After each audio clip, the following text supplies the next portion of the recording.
photography shopping live stream where we go online and try to find some deals together. And I try to cherry pick a few out.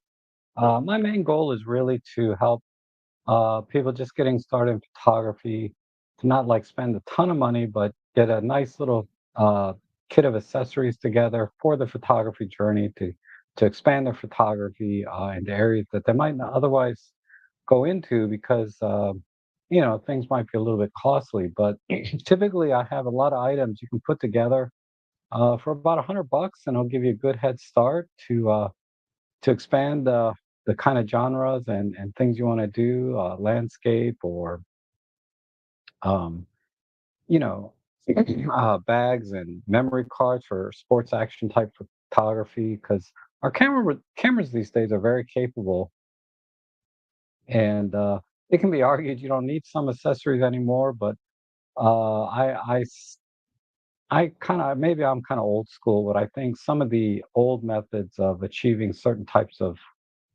effects and performance are still the best. Um, that's kind of my focus on the things that I pick for the shopping stream. But of course, I'm always open to explore other items, because there are times when you want to buy a very high quality product to get the very best that you can from your photography. So, with that said, I am running the streams ad free, so we're not going to be interrupted, hopefully. And with the idea that you'll use the affiliate links that I have down below to support the work that I do here, and both on and offline. Um, Excuse me, I'm sorry, my voice is kind of crackly this morning. I'm not sure why.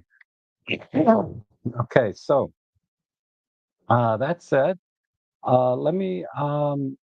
I see some chat here about some products. I'll go ahead and talk about those real quick. So Paul said, "Oh, Marsha's here. Hey, Marsha, good to see you." And Paul says, "Hope you had a great weekend. I did, thanks. And I ordered the Fonu M100 head for the monopod kit, but has zero dampening ability. It is either locked or free turning. Yes. I, when I ordered mine, that didn't occur to me that might be something people are looking for in this kind of gimbal. So let me pull it up on screen here. Either that one or one very similar to it. Okay. So what we're looking at is this device here. And while it's very strong and can hold, basically any camera lens setup that you put onto it, uh, Paul is correct in that there's no dampening. It's not like you can feel like a little resistance in an equal amount when you're panning up and down. And then the left and right panning is going to be dependent upon, the monopod. So, uh, like I said, it's not something that occurred to me. Sorry if you can hear Ellie barking, but it's not something that occurred to me as uh, a quality or, yeah, basically a quality that would be in a gimbal head. Because the larger gimbal heads, the big L-shaped things, a lot of them do have dampening, right? And that's really ideal for video work in particular. And this gimbal head that we're talking about is, God, so pardon me, uh, is really about it's just free moving, right? You loosen it and it's 100% loose and free to move around. So thank you for pointing that out to us, Paul. I will mention that going forward about this particular gimbal. I'm not familiar with any higher end type gimbals of this style. I know there's some that cost quite a bit more. Like I'll take a look. I have one on my tripod page. So if you go to my storefront, which is just amazon.com/shop dash robtrek, I have a tripod section here.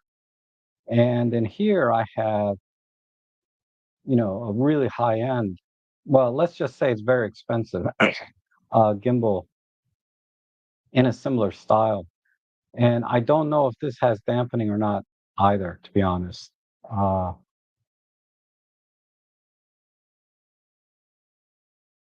it says mounted on monopod, tilting panning clamp monopod. Yeah, it doesn't say specifically if it's being dampened or not that I can see,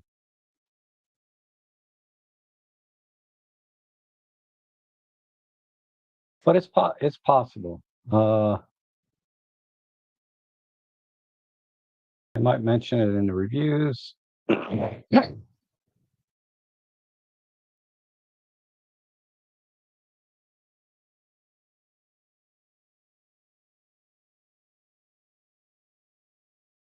However, there is no panning. Yeah, okay.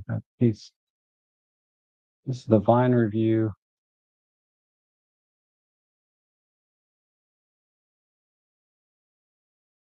Yeah, rarely do you find exactly what you're looking for in the comments section. This is one of those things where you have to own it to know it, right? So, uh, but that I think that's a very valid point that Paul is making is that you have a certain expectation in the performance or action of a particular item, and this is one that is lacking, either clearly by design, but I don't know if spending more would give you that additional dampening ability.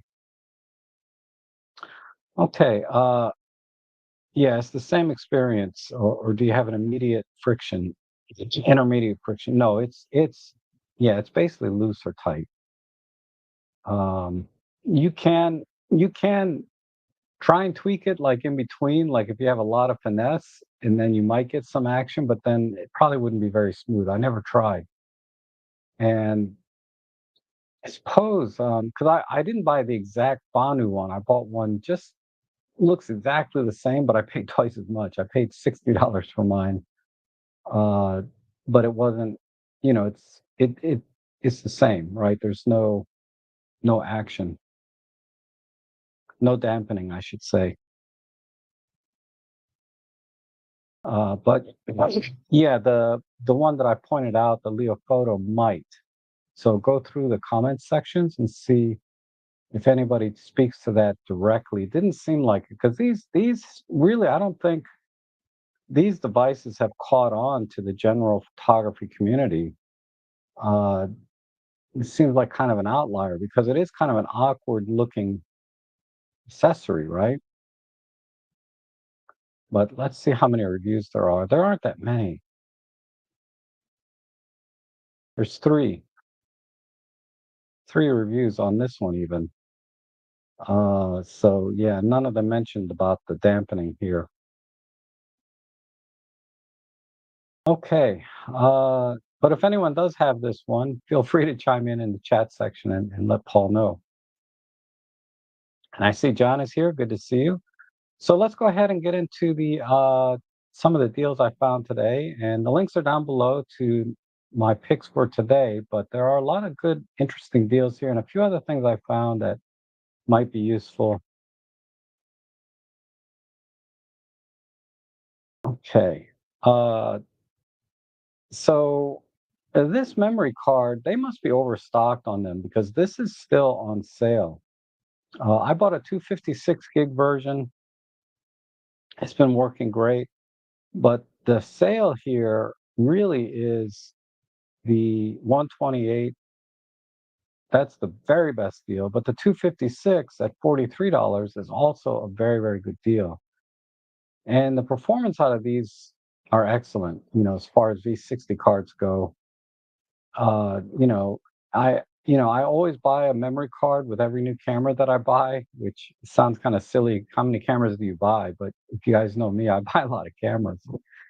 And I always get minimum V60 card. I've never seen a scenario with our OM system cameras and a lot of other cameras where you need anything faster than a V60 because the camera can't write to the card any faster than a V60 can handle.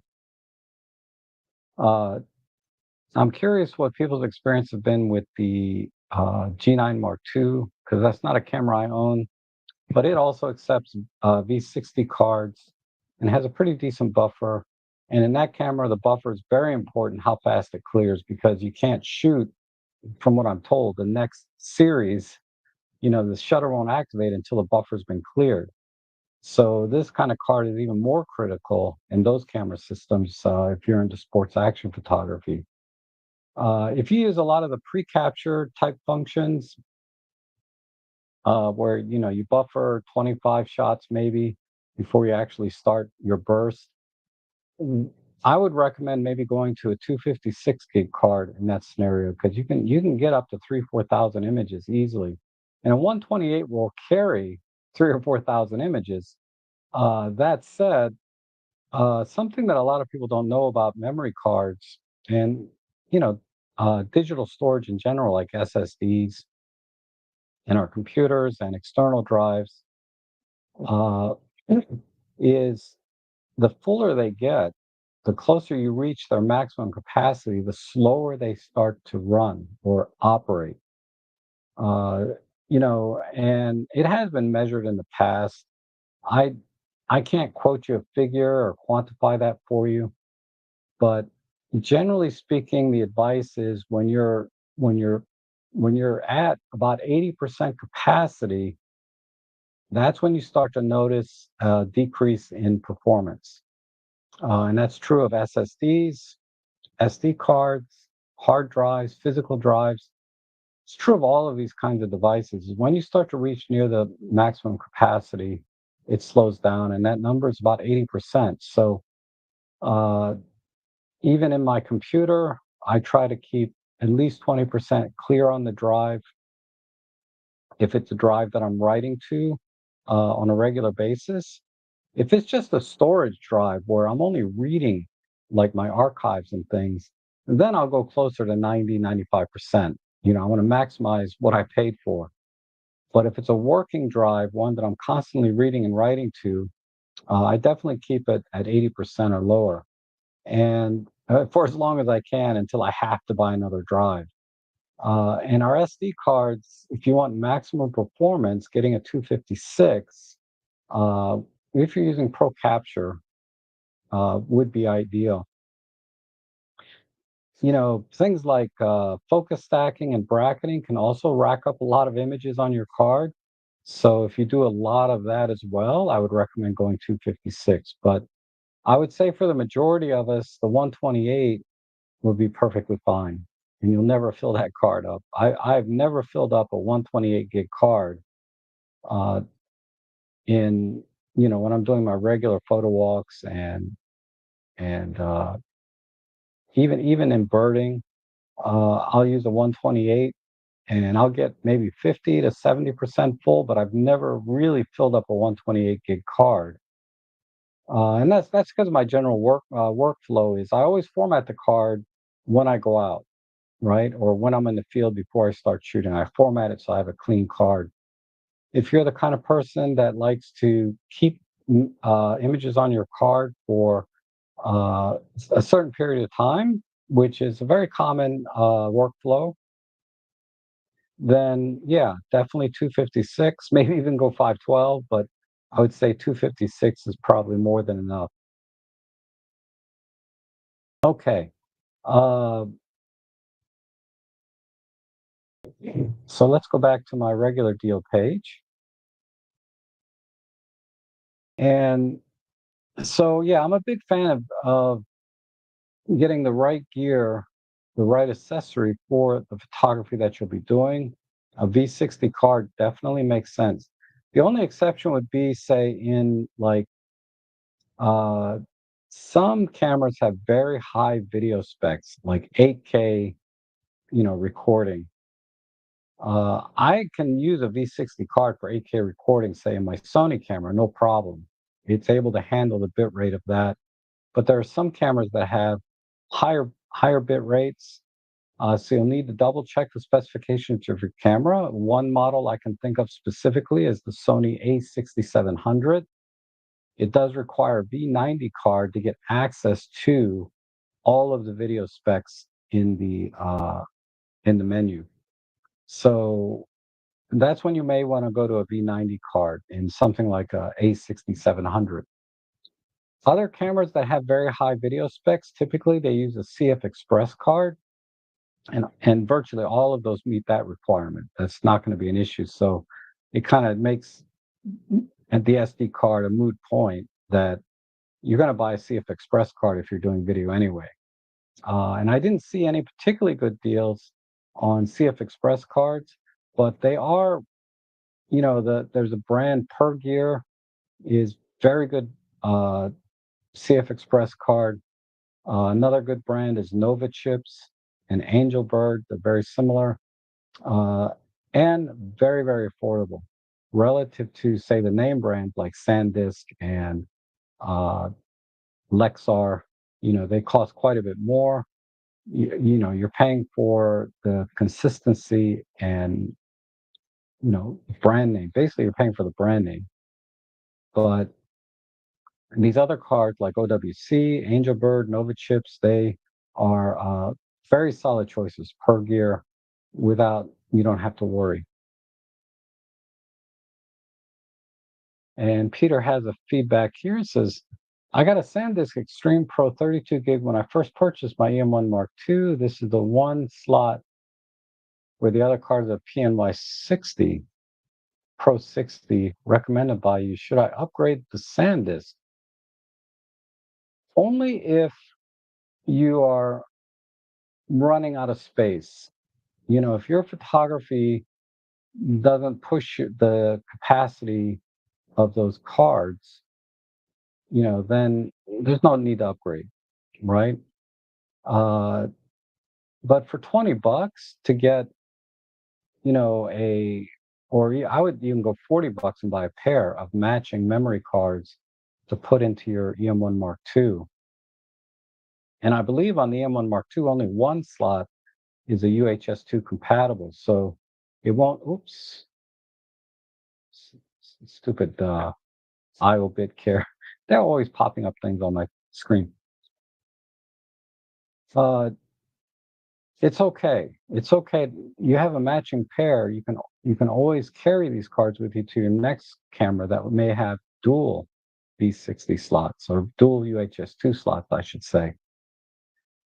So my recommendation is really based on, are you hitting your capacity? If you're hitting the capacity of these cards, then yeah, go ahead and get a pair of these OWCs.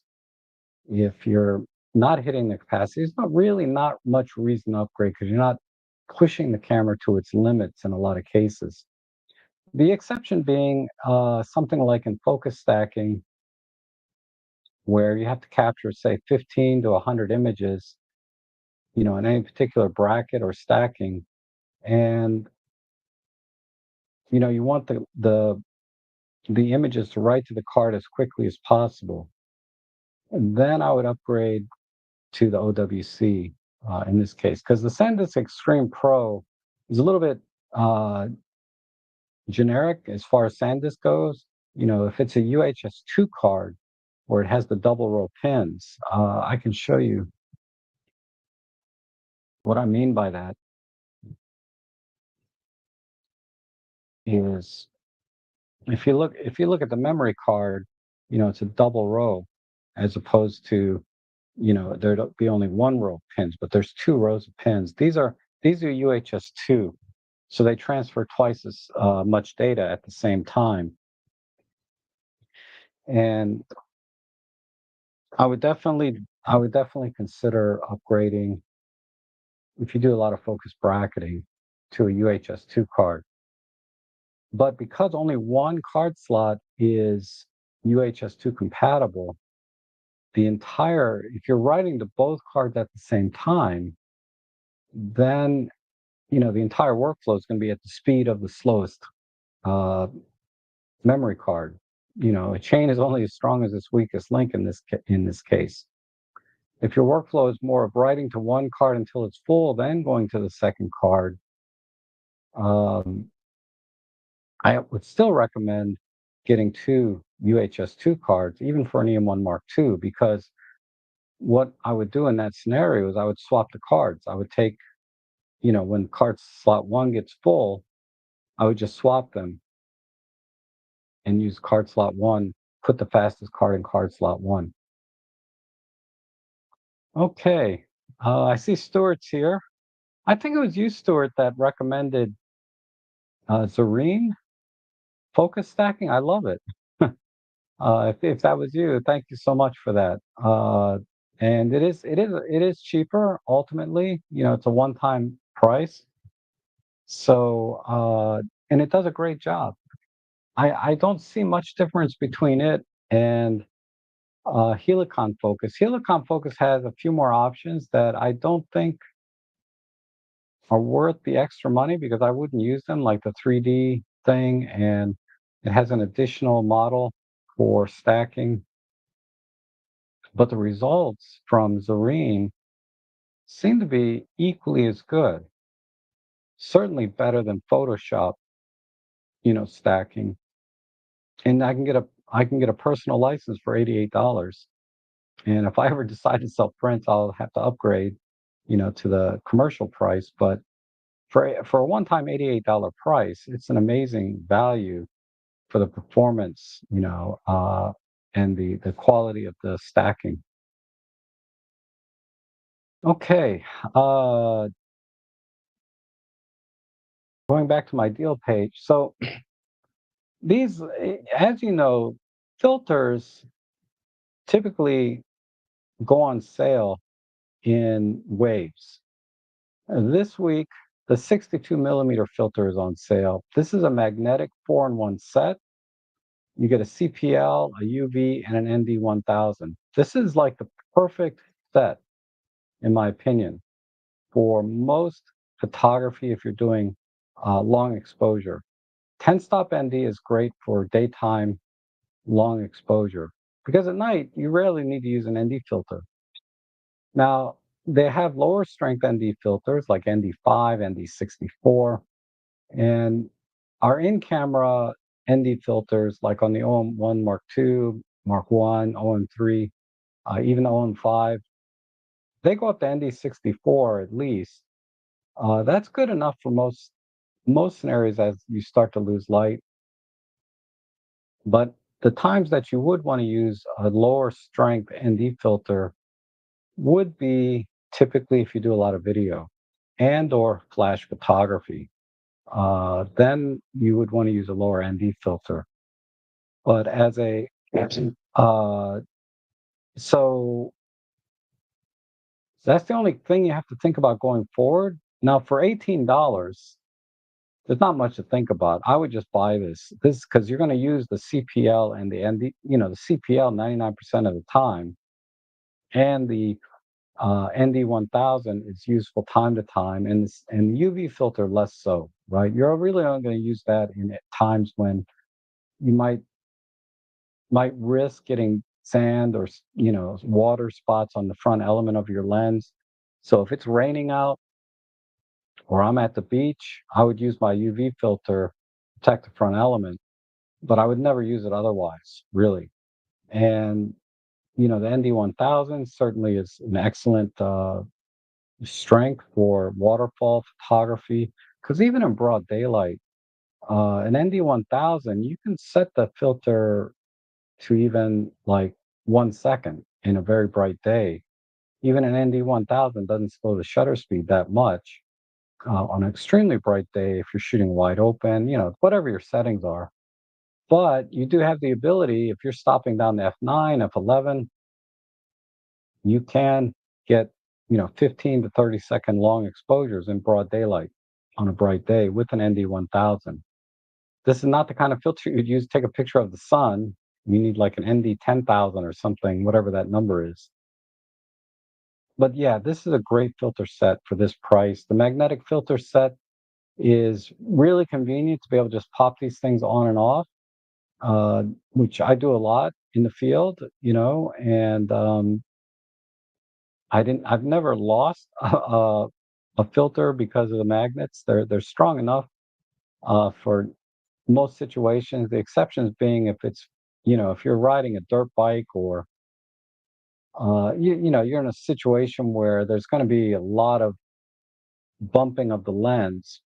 And this is not uncommon in certain yeah, like for example, if you're pushing your lens through a fence post or to get an angle, when you're pulling the camera out, if you drag the lens against whatever you're squeezing it in between, you can pop off the lens quite easily. But just walking around and stuff, I'm never worried about losing my magnetic filter.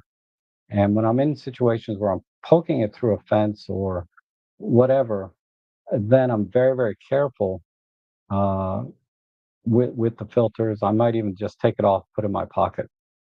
But this is a tremendous deal. I think it was last week the 72 millimeter was on sale. This week is the 62. Next week it might be the 58. So this is a great deal at $18 for the 62. It fits our 12 to 40 Pro f2.8, which I no longer have, unfortunately, because it died on me. And I replaced it with a 12 to 45 f4, which has a 58 millimeter filter thread.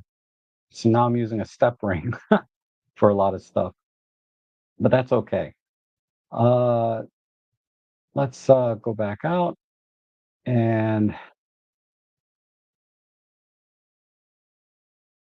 now this bag was very, very popular. I think maybe about a dozen of you have bought this through my link, and a few of you have chimed in and told me how great this bag is. So that's great news to hear. $12 bag, messenger bag, decent size. It's a little bigger than a 6 liter bag, for example, is what I'm told.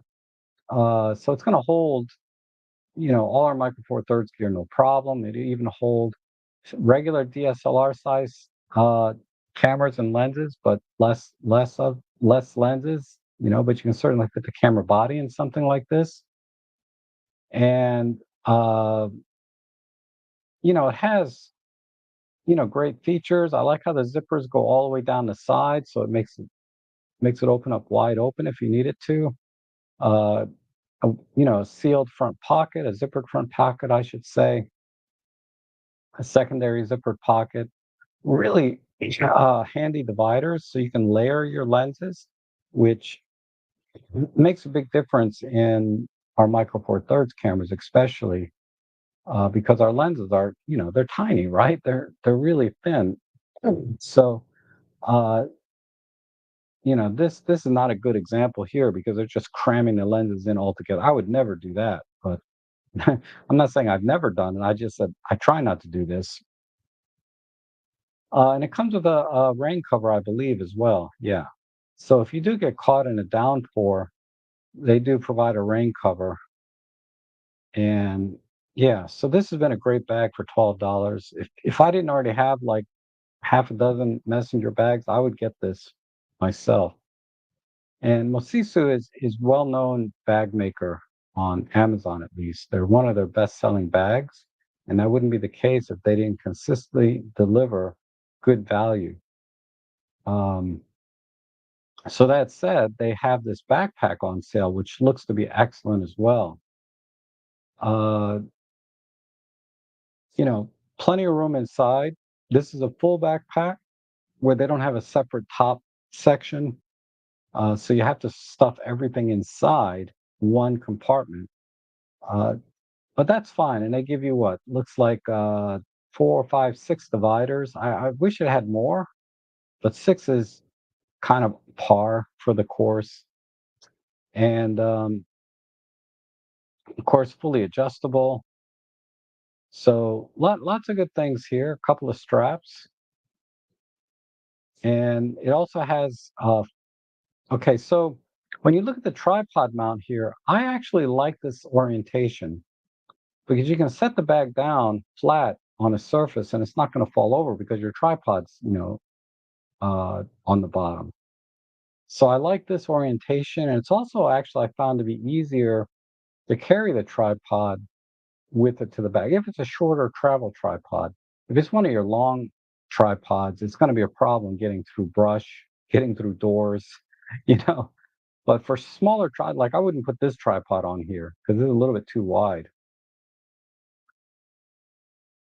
But yeah, this is a really Actually very convenient. One of my backpacks has this particular style tripod uh, strap, and it's great. It balances the bag nicely. The tripod's not slamming you in the butt as you walk. And then they have double straps on both sides. One side has a pocket, so if you want, you can put the tripod vertically. Looks like here on the left side or right side, depending which angle you're looking at it. But you can put a vertically another tripod in the side pocket. So I really like that. And then there's quick access to two front pockets here for your notes and licenses, parking permits, whatever. So I like that. And then as separate access to the interior. It looks like there's even a pocket in the back. That's kind of interesting. Just a small pocket there in the back, maybe for extra security. Put your phone in there. You don't want somebody just unzipping that and taking it. As far as security goes, I've never, I don't live in a busy, bustling city where there's potential for this. Because if somebody's walking right behind me, I'll know it because I'm out in the field, right? But, I can see in some scenarios where, security would be a concern. So just be conscious that the rear zippers are exposed and easily accessible that somebody can unzip it without you knowing it. However, the straps on the side here do buckle from the front to the back, so they're not going to unzip the entire backpack while you're wearing it. Not that they would do that anyway. But this gives additional security, but I think it looks like its primary purpose is really to uh, give the bag some rigidity while if you don't overstuff it, let's say you have it 60 to 80% full, there's going to be a little slack. So you can pull it tight so everything stays inside without moving around quite as much. So that's kind of a nice touch on a budget bag like this. And it's a decent size, but not oversized. And then one last thing I'll mention is the bottom has feet. These little rubber feet on the bottom, which is useful if the ground is wet. Like if you set it down on a bench during the rain, the water is not going to immediately just seep into the bag or soak the bottom of the bag. And it also gives some stability for when it's standing up. So you can just stand it up straight. So I'm always happy to see when they add just a couple of rubberized feet to the bottom. I mean, it's no harm, right? It doesn't add that much weight to the bag, clearly. And there's lots of benefits to having a couple of feet there. If nothing else, it minimizes the wear and tear that you're going to put on the bottom of the bag because when you put your bag down, that's mostly where you're going to be laying it, right?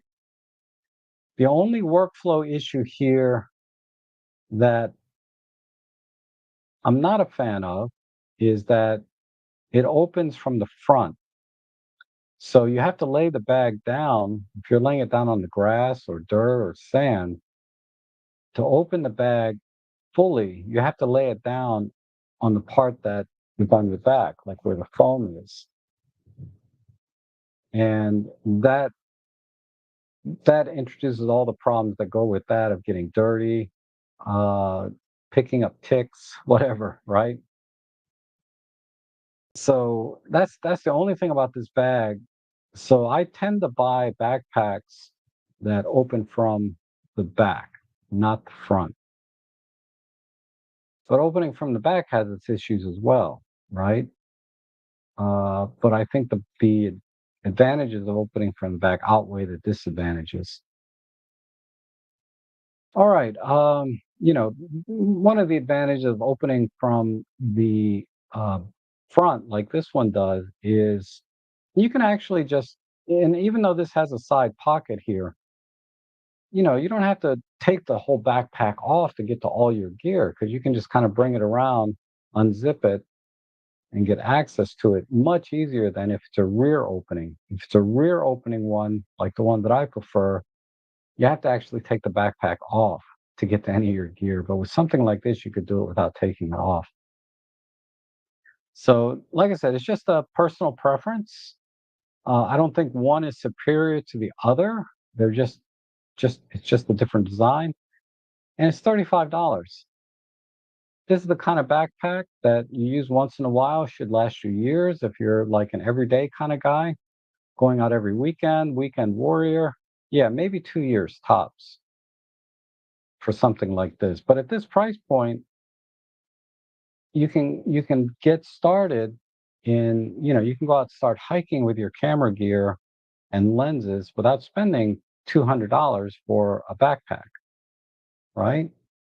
And with care, this bag should last you a couple of years with regular use. Don't overstuff it, as always, right? Don't overstuff these things. Take care when you pick it up and put it down. Don't just throw things around, throw it around or yank it, things like that. These are not bags you can do that with. Even though the I don't do that with my expensive backpacks. Even though they could handle it, why do it, right? Just take care of your gear and your accessories, and which would include backpacks and messenger bags.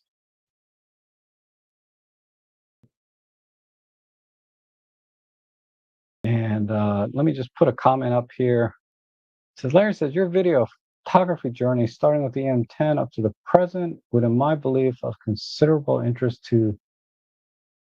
Oh, okay. I don't know. I don't want to bore people to tears with my story. It's not that interesting, I don't think. I bought a camera, take pictures of my dogs, and I'm here today on YouTube, just telling you the same thing, showing you the things that I did, the mistakes I've made, uh, and things that I would do differently. So, I'll tell you one of the early, and it's not totally my fault. But some of the early mistakes I made in photography was I always tried to buy the very best that I could, right? And I spent whatever it would cost to get it, particularly with accessories. My first messenger bag back in 2015 was $50 for a little bitty thing. It's a great bag. But in today's dollars, what's that? Like $100 messenger bag, right? In today's dollars. Back then, that's a lot of money to spend for a bag that I only use. Well, I use it pretty regular actually, and it's still a great bag today, but it's a little bit too small. I like to carry a lot more gear now. Uh, Another example would be filters.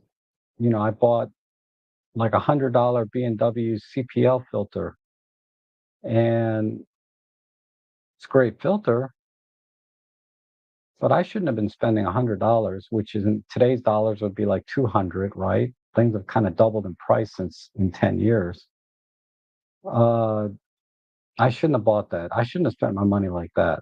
And that's why I do these live streams, because I don't want other photographers to make the mistake that I did.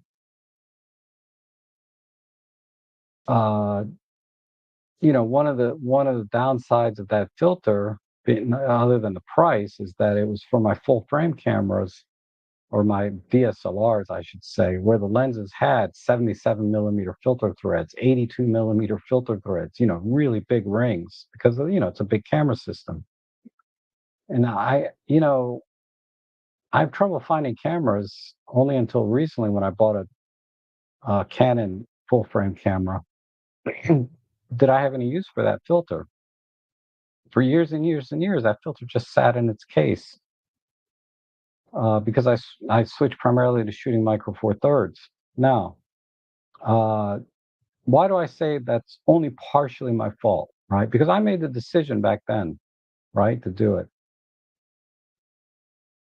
Uh, well, mostly because we didn't have really the kind of online presence and competition from China, like with these newer brands, K&F, cranking out very high quality products for less than half the price.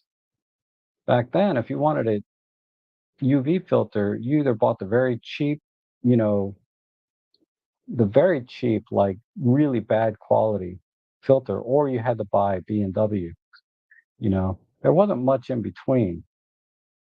You know, Tiffin was expensive, Hoya was expensive, B&W was expensive, and then the cheap ones were like these no name, Vivitar, things like that. But if I had to do it over again, I would be buying Vivitar, CPL, Vivitar, ND filters, you know, just the cheap stuff. If I was starting over again, and then I, you know, I would have saved a lot of money not buying the high end filters. At this point in my photography, I'm definitely looking for high end products, but because of the competition, the competitiveness of the accessory market, we can get really good values. Like this newer filter. This is an excellent filter for $18. You know, this guy right here. I can't tell any difference in quality when I'm using these. Um,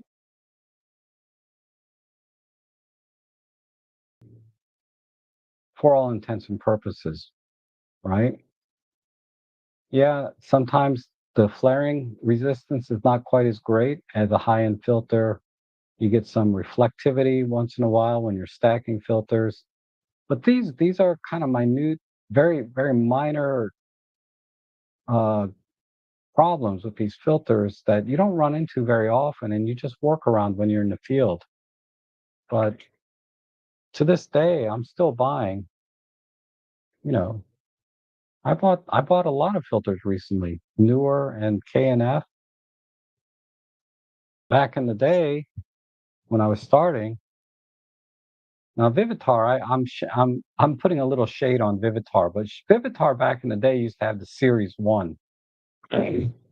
Vivitar Series One filters were very good, but you paid for it, right? You know, but this is another Vivitar. You know, I bought the Series One if I was going to buy Vivitar, so I don't want to put too much shade on Vivitar, but Vivitar made a lot of crap too, right? Okay.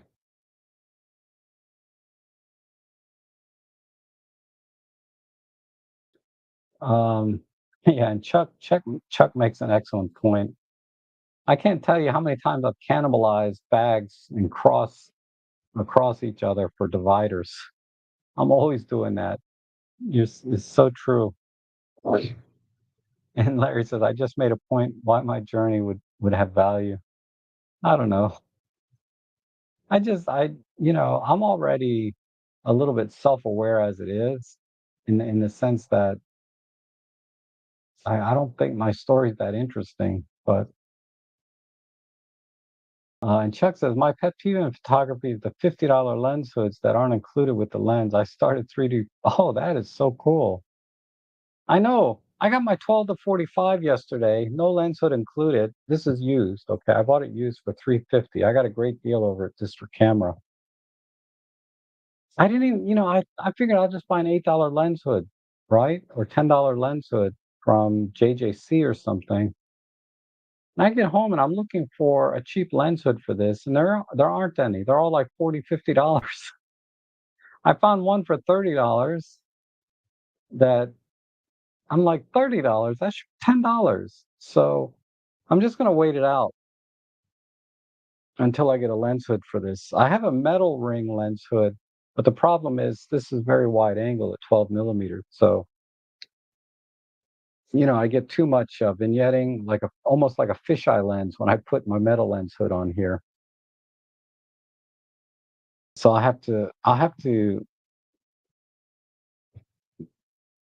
I'm just going to keep looking or try and think of a solution to get a lens hood. Fortunately, the coatings are really good on lenses today that you don't need a lens hood quite as often as you did in the old days. As Robin Wong will preach, you know, uh, I preach always get a lens hood. He preaches you don't need one, but I'm on the side of get a lens hood.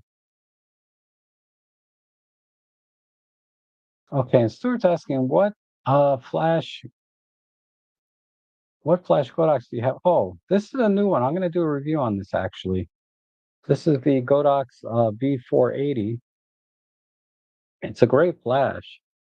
Uh, has the new interface and touch screen, and it's just a little bigger than a TT350. I have a review of the Sony version, but I requested they send me the Olympus OM system version because our OM system cameras have, focus bracketing, high res shot mode, uh, you know, to contend with to challenge this flash.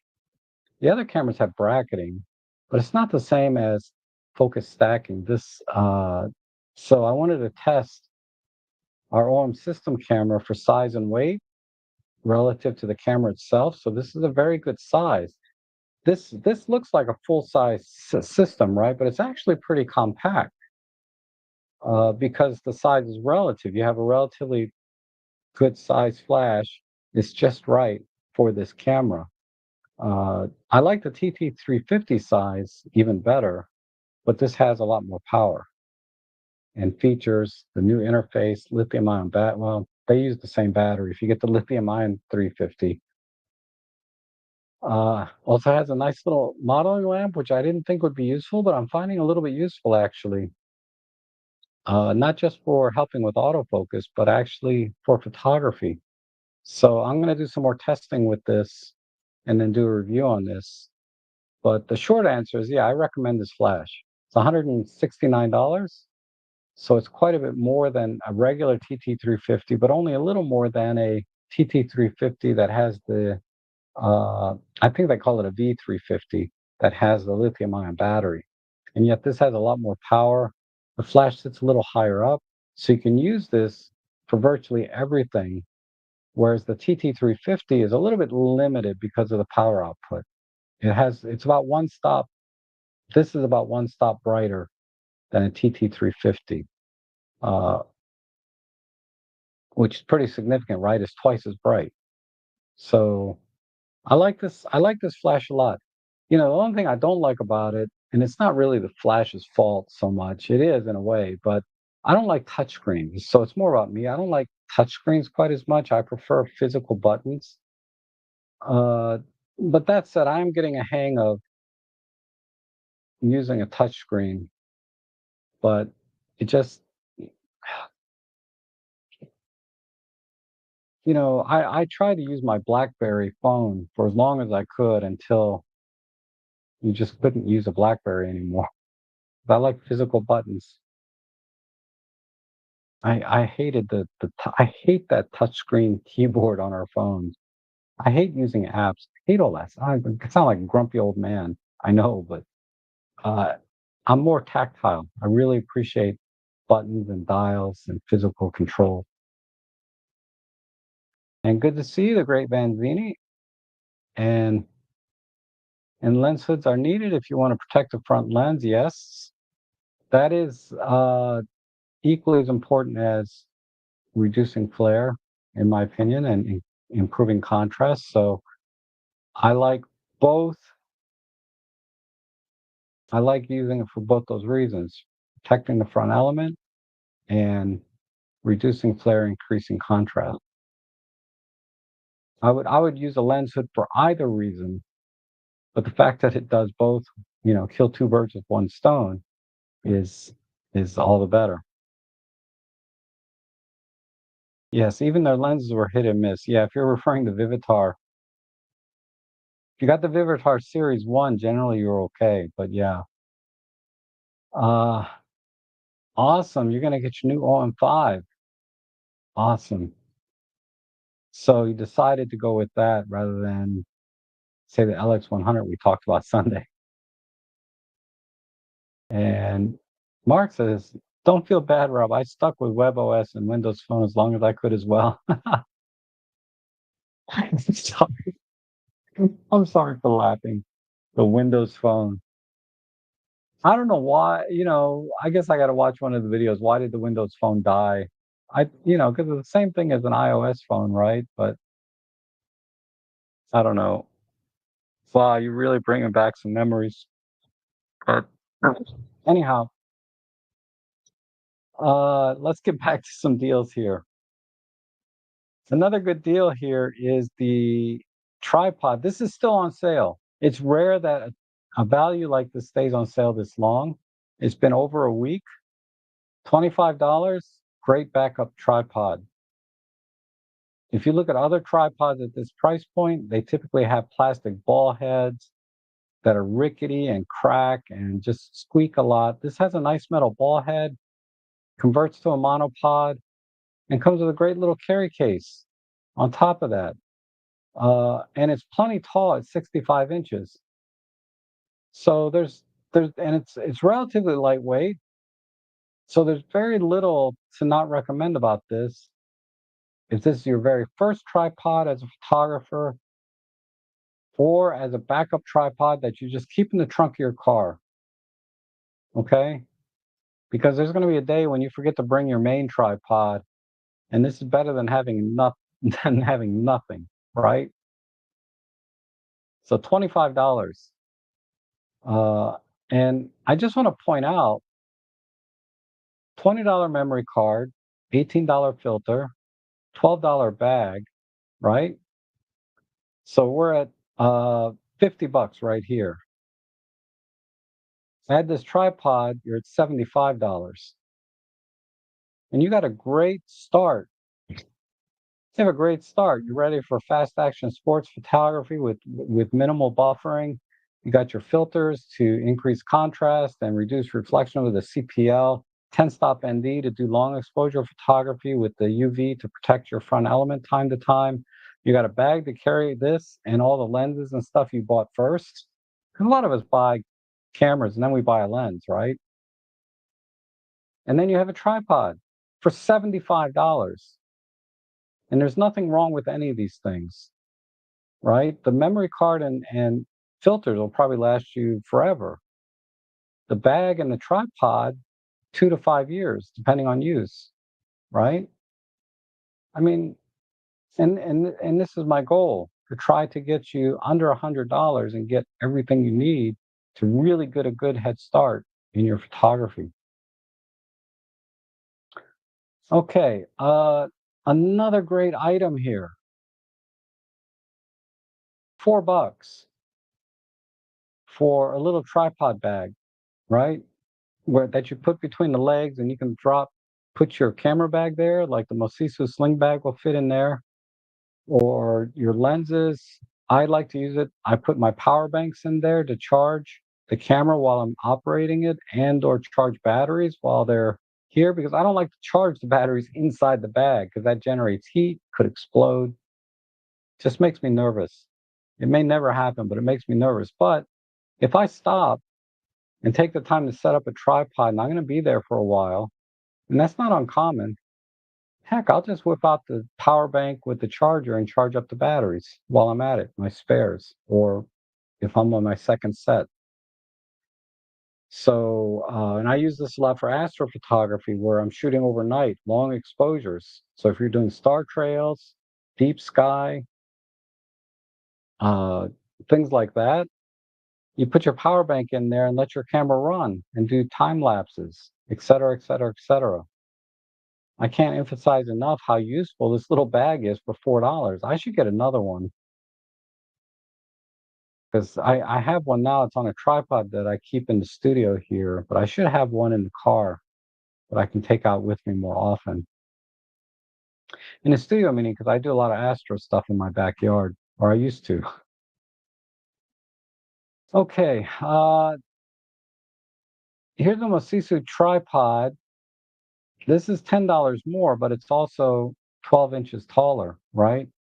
So if you need more height, spend $12 or spend $10 more and get a taller tripod. But this is equally good quality that you would get for a budget entry level tripod at this price point. This is very, very good deal. Many tripods. I'm a big fan of mini tripods. I bring one with me all the time. In fact, yeah, I have one out on the table, right on table 'cause I just brought it in from a job I was doing. These are great. You will find unlimited uses for this. If you need something more stable, something like this is an excellent deal, 30 bucks. These typically go for 50 bucks. This one is saying 43, but I can tell you, if you go down and you look at all the other tabletop tripods, look at the prices here, 59, 49, 59, 45, 40. This is the one that I have actually. I got this one on a deal. I paid 20 bucks. So make sure if you can't join me live, just watch the replay and look for deals like this that are in my stream. Uh, and this is the one that I bought. It's great. I love this thing. Getting down low on the ground, not having to carry a lot of weight. Because if I'm going to go out and do macro photography, there's no reason for me to bring a full-on tripod. Typically, I can get away with just a little tabletop one for all my macro work, flowers, bugs, whatever, fungi. Oh, the filter set, $5, 50% at checkout. This is the 62 millimeter filter ring set. So again, 12 to 40 Pro. I love these star filters. I know that's like Luminar has this star filter effect as a plugin or something, but I really like, a lot of us don't use Luminar, first of all, but I really like seeing it in camera and the effects that I get straight out of camera by using filters. I'm such a huge fan of filters. And when you can get a good deal on a filter, all the better. All right, this filter set, not particularly a great deal, like relatively speaking. $18 is still a good deal, but it's not like 50% off. But this is the 37 millimeter filter thread. This is for the 14 to 42 kit lens, the 12 to 32 kit lens from Panasonic. So now I have a CPL and a lightweight ND filter for these lenses. Because a lot of times I don't want to go out with this big heavy 12, and this is not heavy by any means. This is so much lighter than my 12 to 40 that died. Uh, I mean, just look at the difference. It's crazy. But sometimes I just want to go out. This is my everyday bag here. So I have my 75 to 300 little action cam in case I decide to vlog, which has been probably a couple of years since I vlogged. I don't know why I bought this thing. Uh, this is my macro kit. So I have extension tubes and my diopter in here.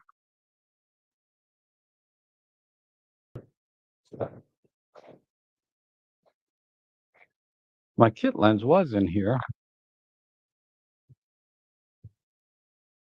Where did it go?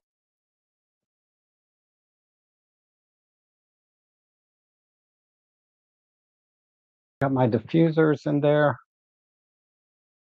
Oh, I think it's out on my sofa because I swapped when I bought this. I better find it though. You know how it is. If you lose something, you need to start looking for it right away because a couple days from now, I'm not going to even remember I lost it. And then a couple of weeks from now, I'm going to be looking for it, and I'm not going to have any idea what I did with it. So I have to find it. It might be in my car because when I bought the 12 to 45, I took the kit lens off and I put this on, of course. Okay, but I did buy this kit, the 37, and here's a 58 millimeter set. Same idea, ND filter, polarizer, $15. The case alone is worth, I'd say, $5. The one I just showed you, that I have here. Uh, So I have a 58 millimeter set now for my 12 to 45 f4 Pro lens. And I always try to buy the filters in the ring size for the lens I use the most often. There's a theory of just buying a larger filter and then using step rings to go down to the lens that you're going to use. And I do that all the time too, but typically I'm only stepping up one or down, like I'm going from 58 to 62 or 62 to 58 back and forth. Once in a while, I'll have to step up to something a little larger if I'm going to take out my Pentaxes, my DSLRs. But I bought a set for my Pentax also because I just love that camera and the lens combo. This Pentax monochrome with a 17 to 50 2.8 from Sigma. This has a monster front element. I think it's 77. Yeah, this 77 millimeter front. Look at that thing. It's ridiculous how big that is. It's kind of bigger than, look at that. It's like, look at the, look at the filter. That's crazy, right? If I put this at the same focal plane, it's insane how big these old camera, not, this is not old, but how big these DSLRs were. Okay. Uh, so that said, this is something you have to get if you get into filters like I do.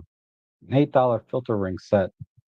I keep, this makes it so much easier to get your filters on and off, especially your step rings, because step rings have no grip on them. At least a lot of the filters, they have a little bit of a texture to them, knurling or whatever, to help you get it off the camera. But if you got freaking step rings in between, those things are smooth as, butter, right? It's like I can't get those off half the time. So yeah, this in my everyday bag, right? This is the diffuser I carry that I recommended. But right in here, I have this all the time in my bag. Doesn't take up any room. You just put it in a little side pocket. Here's the other diffuser. I got two diffusers. So if I'm going to be doing off camera flash macro, I use this. On camera, I'll use this one. Both of these are on my deal page. It's like $15 for this one and $10 for the other one.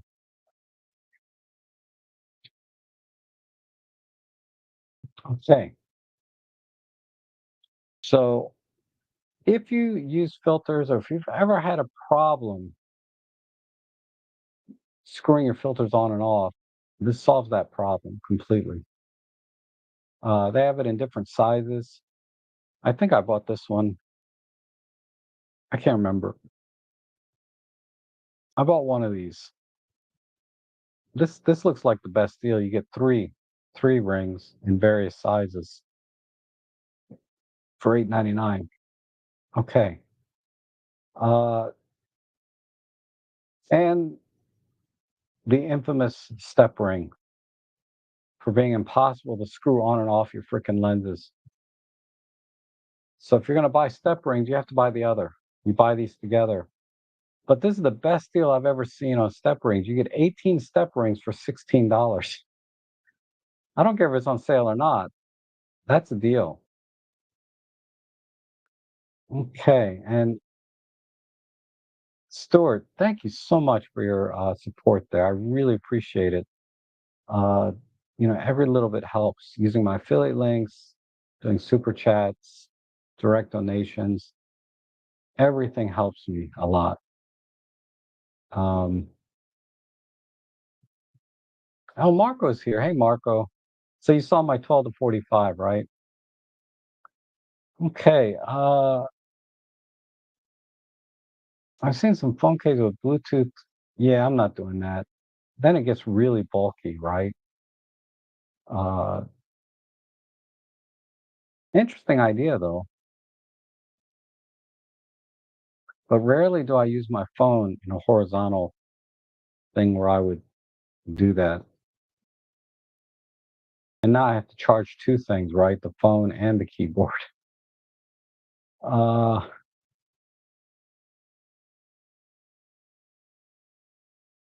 what's going on here? David's here. Good to see you, David. And my kids get off my lawn, king.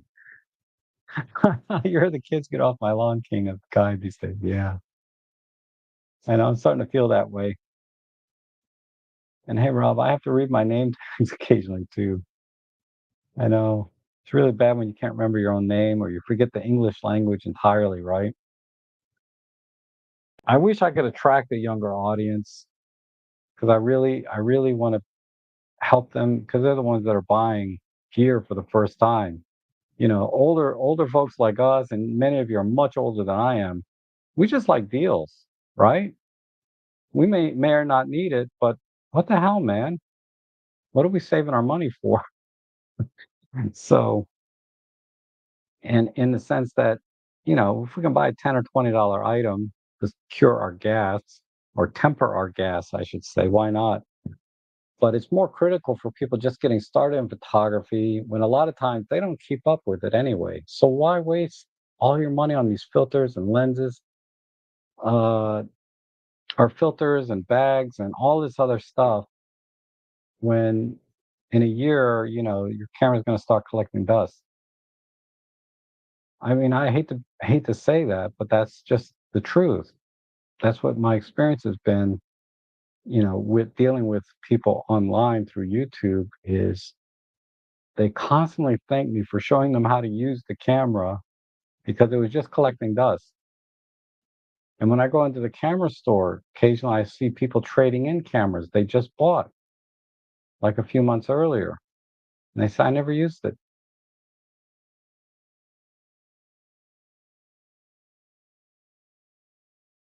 Oh, that is weird. 17.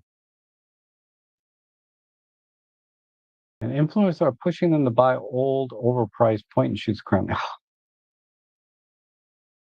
You know, yeah.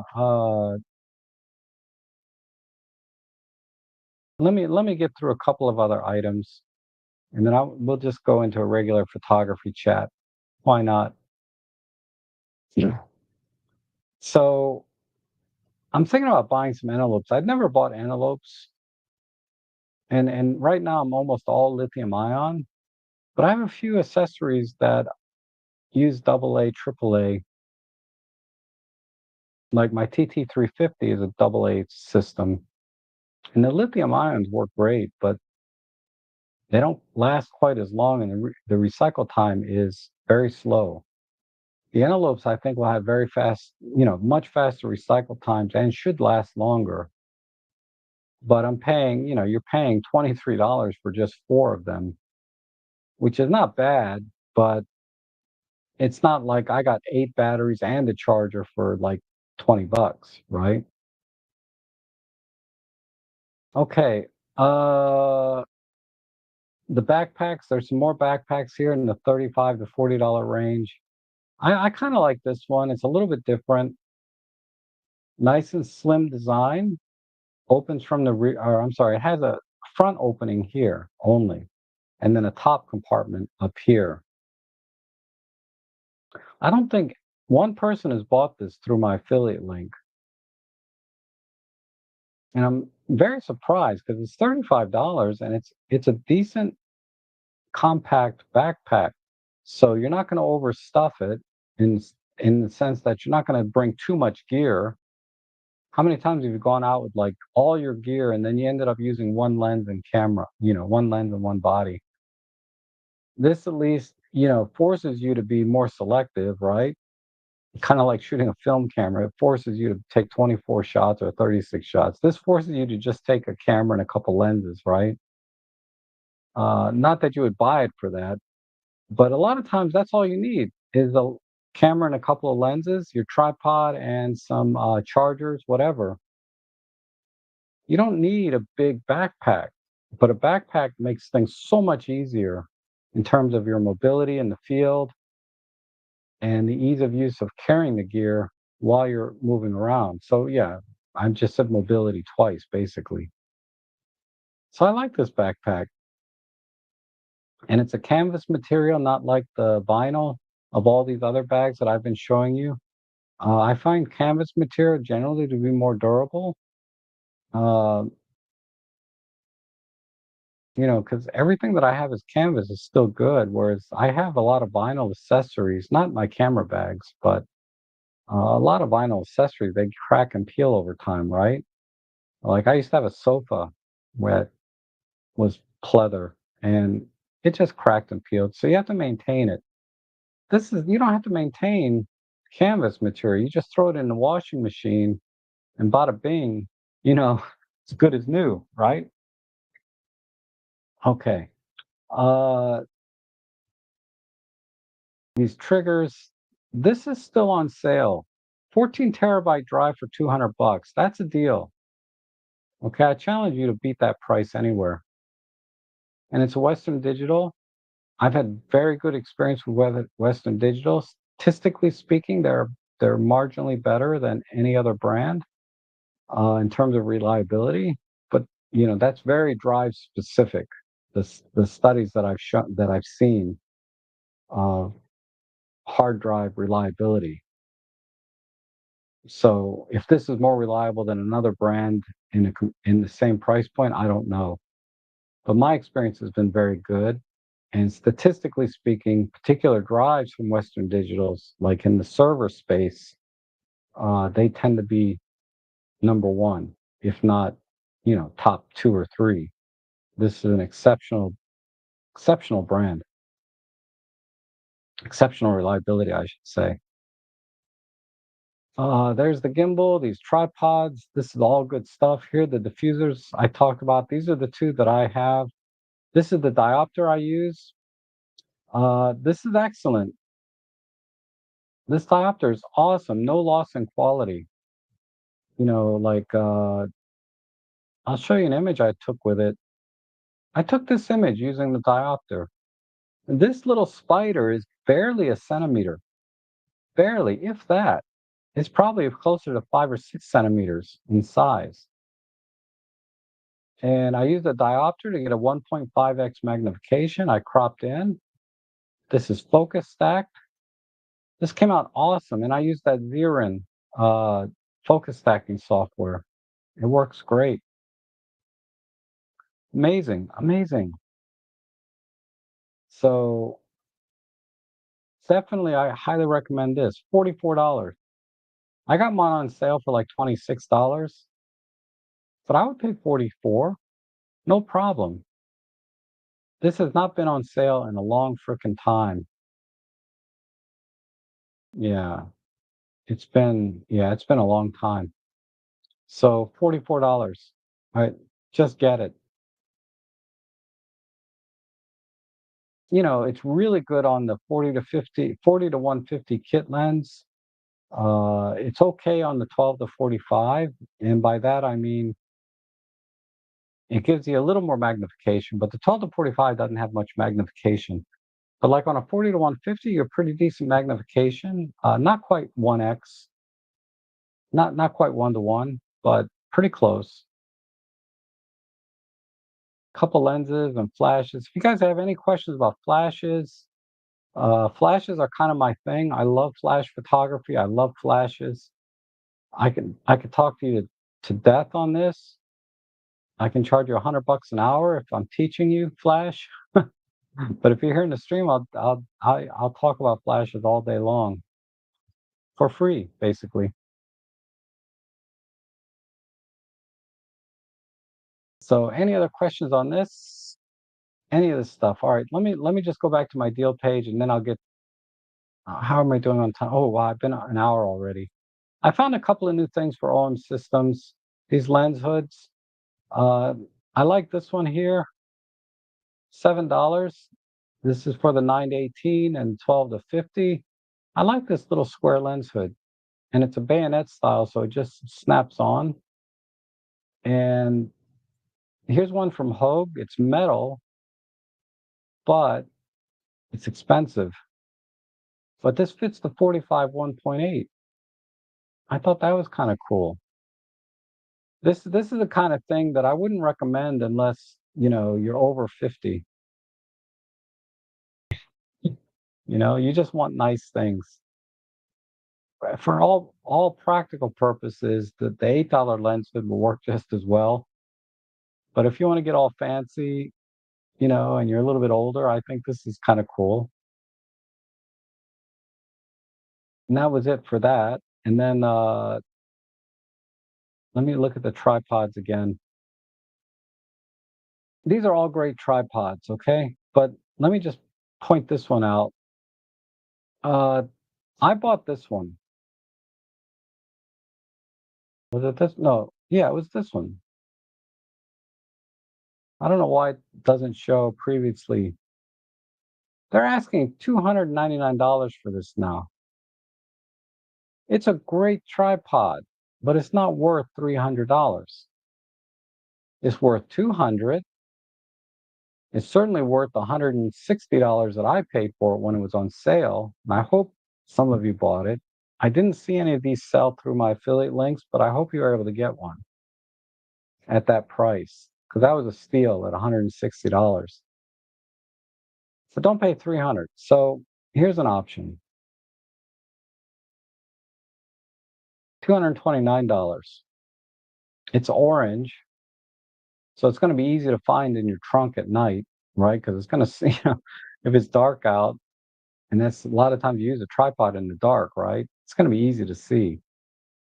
So I don't mind the orange color if I can save $80 off the price, right? So I can recommend this tripod. 229 is a little steep, but this tripod's very unique. I may do a review on it one day, but this is a great tripod. $229 is very unique.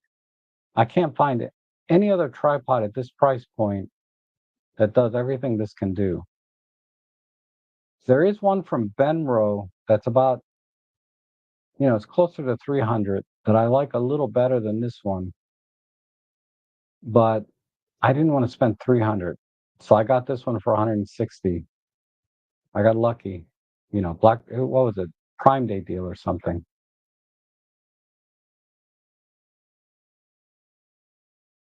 Okay, so that's really the only things in the tripod arena. Here's the Benro. I was thinking about buying just the head and put it on one of my other tripods, but I decided just to get an all-in-one unit rather than Frankenstein and putting pieces together.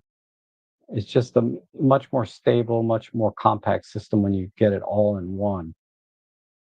But some of you may have a tripod. Now, this tripod is very small, and I only recommend this for people that are like videography, obviously, but for doing multi-row panoramas. This is not a bad deal for the functionality and quality that you get. But keep in mind, this is a very small head. They don't advertise what the ball head size is, but it's small. Okay. Um, and of course, there's similar things here that are much larger, much more stable for heavier gear setups, and a lot cheaper. But this is very bulky, right? This is like what I was trying to do with the Frankenstein tripod. And ultimately, I decided just to get the all in one in this Photo Pro. All right, let me close down some windows here before my computer crashes.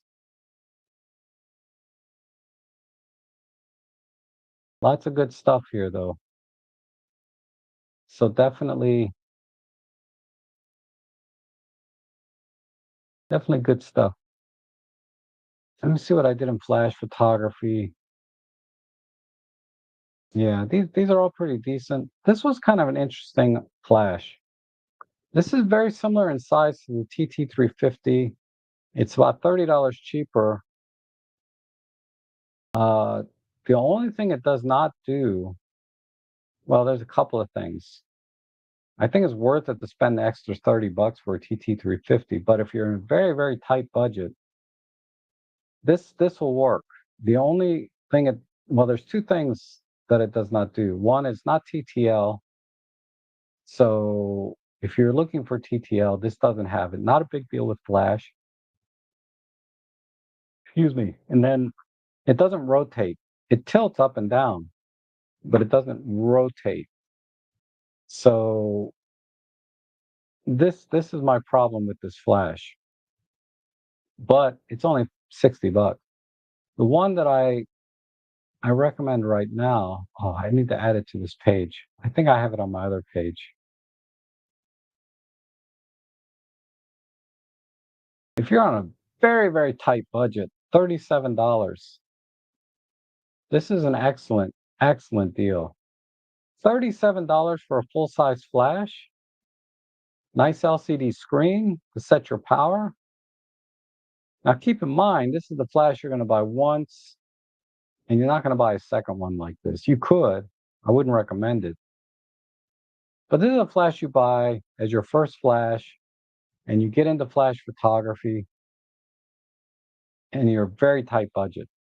This is the flash to get for $37.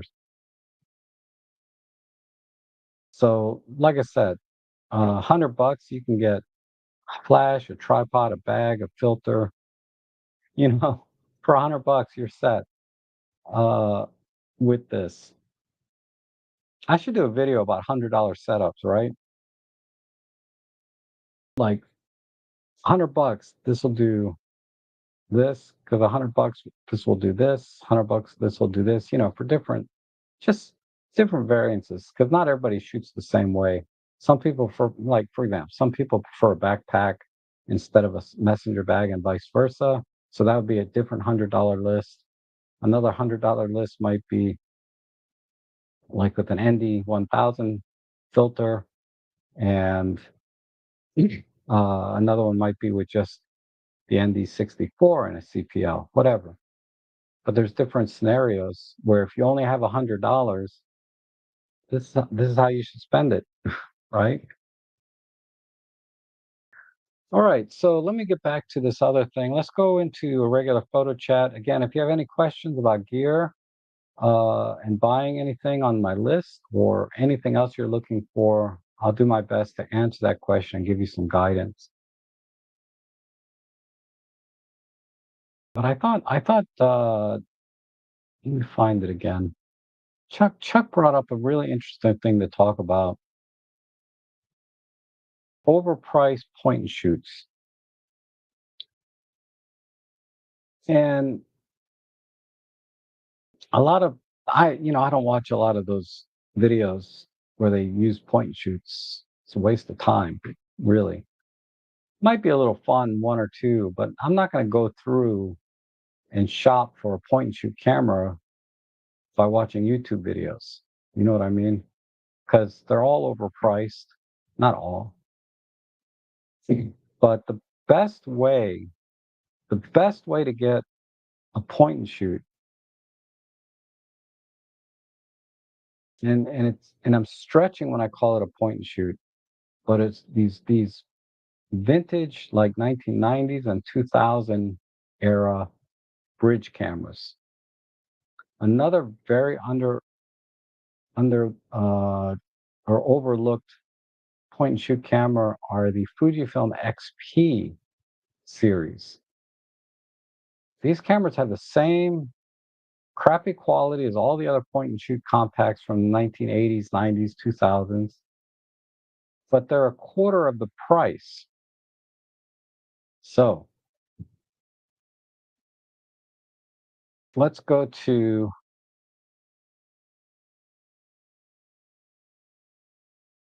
okay, before we go to eBay, let's do, let's let's go to my deal page. Uh, Not my deal page.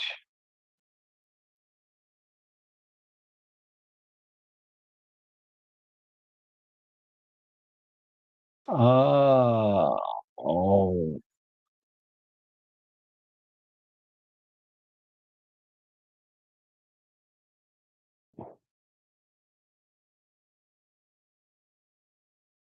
cameras,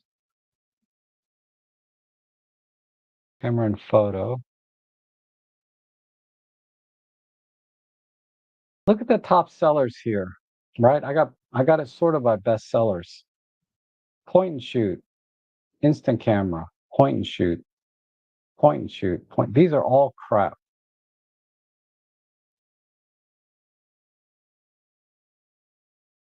These are all crap. They work. Like I bought one of these. I've actually bought a couple of these. I bought like one of these, and I bought one of these, and I almost bought one of these Kodaks, but I'm glad I didn't.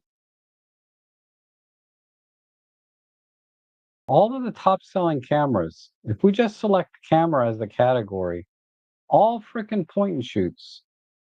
And then if you look at the number of reviews, 7.8 thousand reviews. I don't know how reliable that number is because there's tricks that these sellers can play to get you that get them thousands of views or thousands of reviews that I'm not going to get into, but let's look at another one. 2.5 thousand, 3.6 thousand reviews. You know, when we were looking at that tripod gimbal, what was there? 3 reviews? So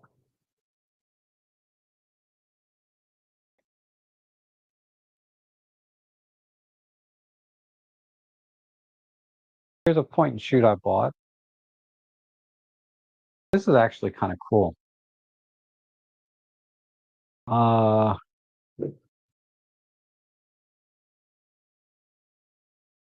Here's a point and shoot that I bought.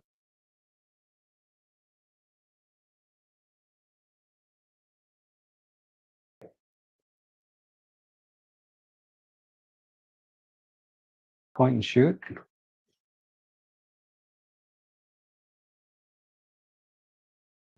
Couple more point and shoots.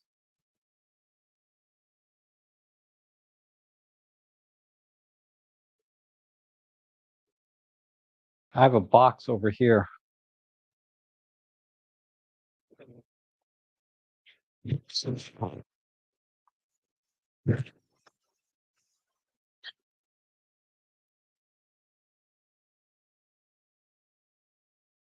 wants to take a guess how many cameras are in this box? They're mostly point and shoots.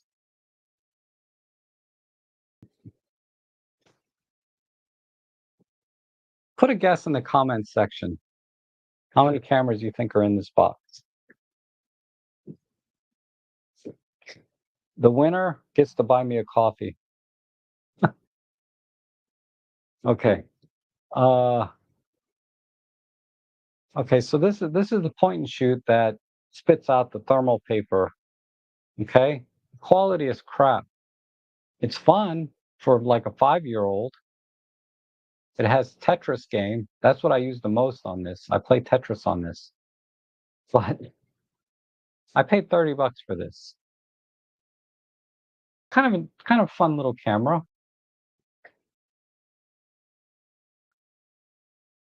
I paid $32 or yeah, I think I paid $31 for this one. Uh yeah, so if you guess wrong, you have to buy me a coffee. Oh, anyway, I'm just kidding. Anyway, uh and I'll even round it. Let me take a quick look. Okay. I don't think I need to round it. If you get the exact number, if you get the wrong number, buy me a coffee. Anyway, uh, this is a great camera. A lot of fun. Image quality sucks, but it's not that bad. Does video. You actually have to look down through the top for the EVF. This is probably my favorite point and shoot right now.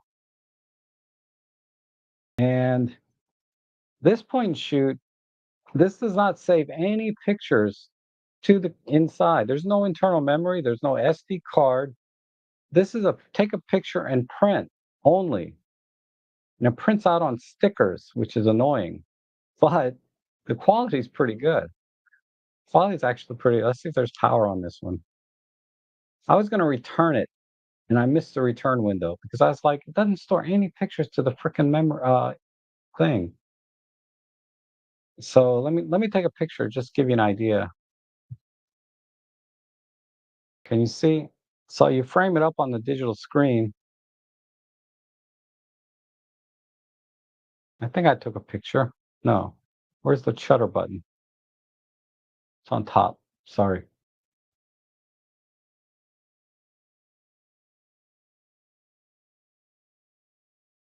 Did that take a picture or not? Do I gotta push harder? Okay,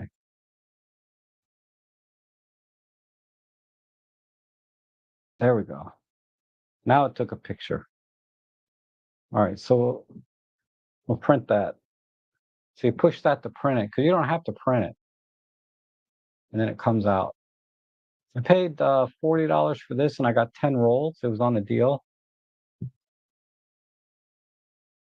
Ah, there's my kit lens with 37 millimeter polarizer on it.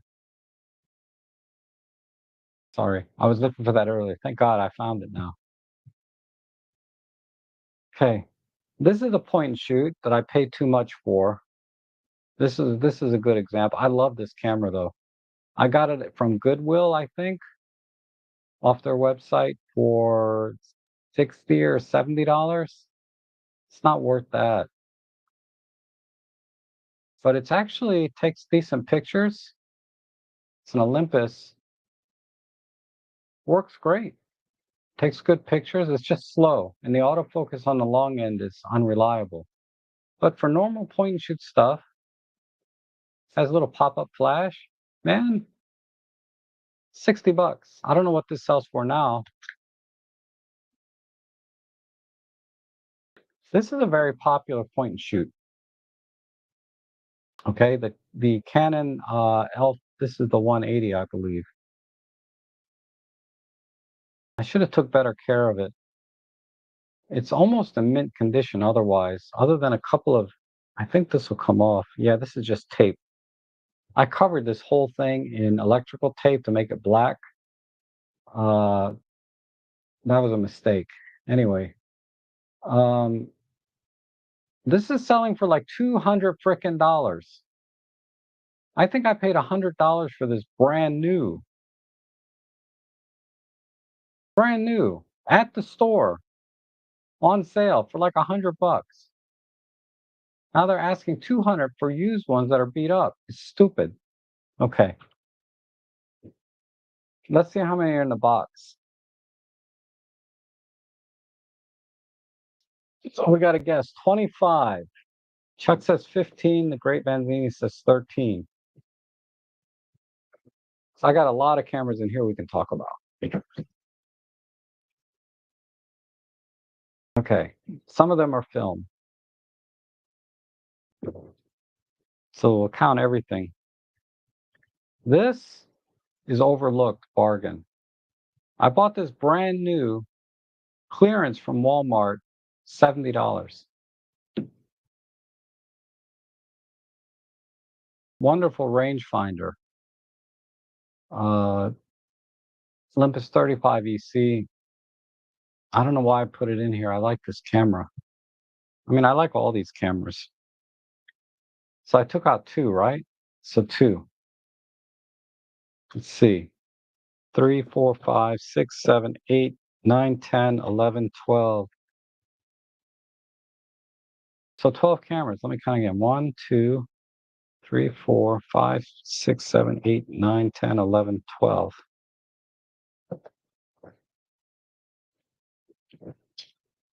I do have the Kodak. I forgot about this one. It's a piece of crap. This is back in the early days of my photography, if you want to call it that. I wasn't really a photographer. I just wanted to take pictures when I went out, but I wasn't into photography. I just wanted to capture memories because this was before cell phones had cameras on them. So you had to buy these things, right? Little bitty tiny screen. This is the PowerShot S100, but the first one, the OG. Okay. Then I upgraded to this one, the PowerShot S400, 4 megapixels. Still works.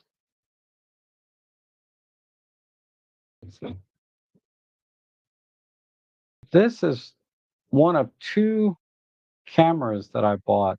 My very first digital camera ever. This was either the first or second one. Fujifilm X, what is this? MX2, MX 2700. Still works. Great. Okay. This one I've been trying to sell, but I'm just not getting what I want for it. This is a great little Urza. I forget what it's called exactly. But I put it in the box here because I'm gonna keep the dust off of these, and I don't want to keep it on the shelf, so that's why they're in this box. It's not because I'm discarding them or giving them a value, but I just didn't want them to collect dust. OM2 film camera that broke. I bought this on eBay for parts, and what did I get off of this? I took something off. I know I took off the bottom door, this little round motor door. But anyway, this is one of those $30 cameras uh, that I just showed you on Amazon. I got pictures of these on my Flickr page. Pictures that I took with this, and actually almost all of these cameras on my Flickr page somewhere. This camera sucks, and it has some weight to it. You know why? I took it apart. It has some weight to it. They put weights inside of this camera.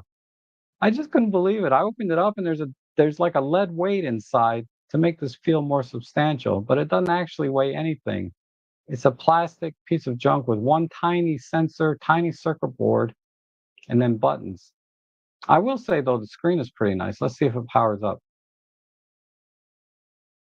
Nope, it's been sitting too long.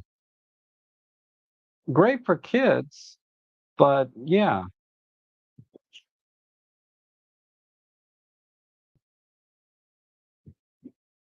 this is ridiculously expensive now. This should be a $30 camera. Or better yet, this should be a camera like in a box of 100 point and shoots that you buy for $100. Remember those days you could buy a box of point and shoots for $100? They would just throw them in a box and sell it to you bulk. That's what this is.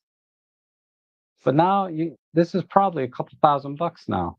I'm sorry, a couple $100. This is the Cool Pix. Um, something. I think this one will power up because I didn't use this wasn't too long ago that yeah, this powers up. Wasn't too long ago I took this out. Oh, it says battery exhausted. But anyway, I have the box and everything for this. The manuals, all the cables. This is basically brand new.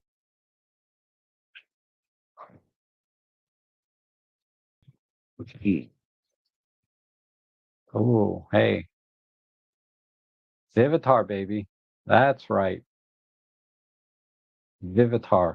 Point and shoot film. And then last but not least, a DSLR. Now, this is a really interesting camera, the E330. I prefer using my 600 over there rather than this if I'm going to shoot 4/3. But tilt screen, God, how old is this camera? I love this inside. There's a they're giving you the finger in there. Actually, it's a warning sign. Don't put your finger in here. I mean, seriously, how can you hurt yourself with this? Or maybe they're saying don't put your finger in here because you're going to damage the camera. You're not going to hurt your finger because the ribbon cable is back here, I guess. But it's kind of funny. I don't know if you can see, but it looks like they're giving you the finger inside. But yeah, pretty good. Pretty good. Tilts down and tilts up. Great buttons. Pop-up flash. But this has that side angle. The mirrors go sideways on this. Works great. Let's see what battery. I might be able to use this battery actually in my other. Yeah, I can use this battery. I shouldn't leave it in there. Okay. Because one of my other 4/3 cameras uses that battery. Maybe it's the E5. No, I don't think it's E500. I think it's my E420 or something. Anyway, so who was closest there? I think it was because we had 12 or 13 cameras. How do they do it on the prices right? As long as you don't go over. So David Crooks is the winner. Because Chuck, you went 15, but you're over because we counted 12, right? So David was really close. The Great Vanzini was under 12, so we got 13. Okay, you guys, that was fun. Anyway, I'll put all that away later.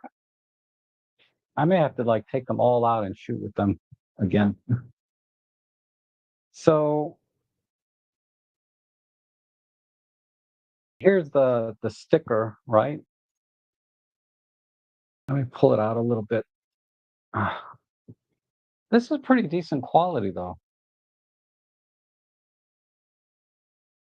It's just this is a peel and stick. So what I do is I put these in my album.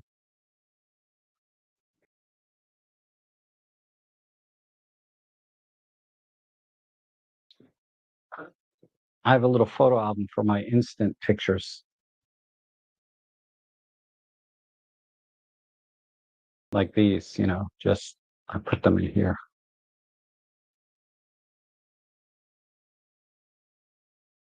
Add that to the collection.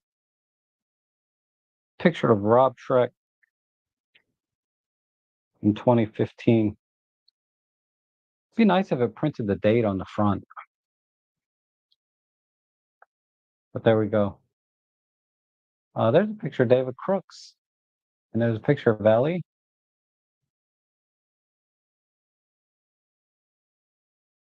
Lots of pictures of Ellie in here. Lots of pictures of Ellie. Some of them are pretty decent. Lots of pictures of me too, and some landscapes. Anywho, not bad.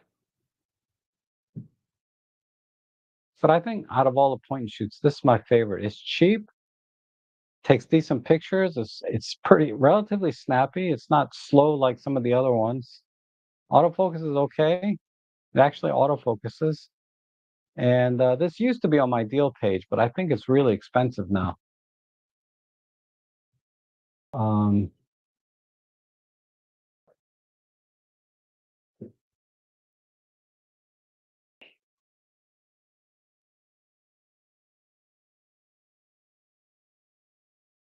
yeah, $36, $40. Here we go. I'm gonna add this to the deal page. 5% coupon, so you can get this for the same price I paid. I'll add this to my deal page. I think it's worth it. It comes in a really nice box too. This makes a great gift as well. I got no complaints about this camera.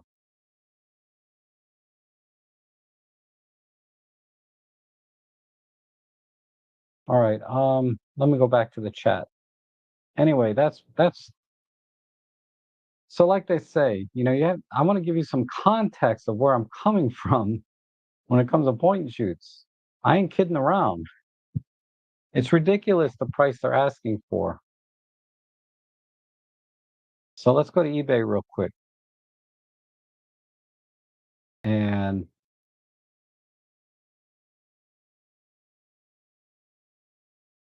Canon Elf. 180.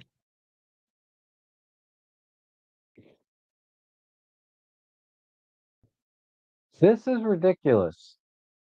This is a $30 camera, okay? Anybody that pays $200 for this camera is an idiot. And lets you use my affiliate link. Then you're a genius. But I'm just telling you. Uh, Now, let me show you something that's better than this camera in every way, shape, and form.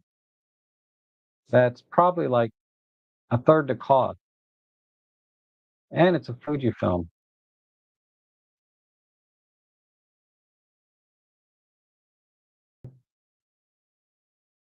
Okay, yeah, a quarter of the cost.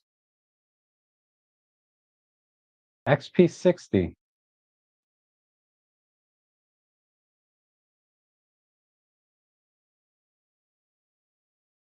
16 megapixels, film simulations. It only has like one or two, like chrome and something else, maybe black and white, like acros, maybe. I don't remember.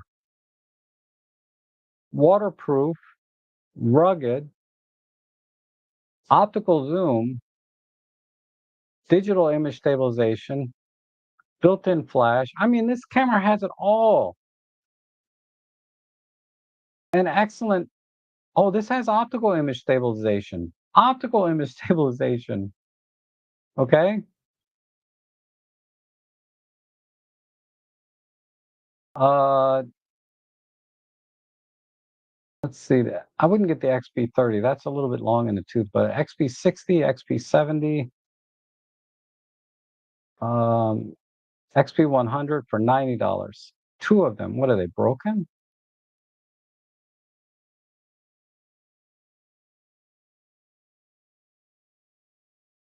Tested and working. $45 each for these. This has GPS in it. Okay, the batteries alone will cost you that much if you had to buy the batteries for them. Fortunately, it looks like they're included. Is this in the USA? Oh, Morocco. All right, I'm not gonna buy those, but uh, okay, so if you want that vintage look, get the XP60, 70, 100, whatever. Get anything from an XP60 and up is good. The XP60 had optical image stabilization on top of that. Uh, you get the film simulation, chrome. There's a monochrome one in there, and then waterproof, durability, flash, everything. $45 for the pair, or $90 for the pair. You know, uh, let's see, XP70.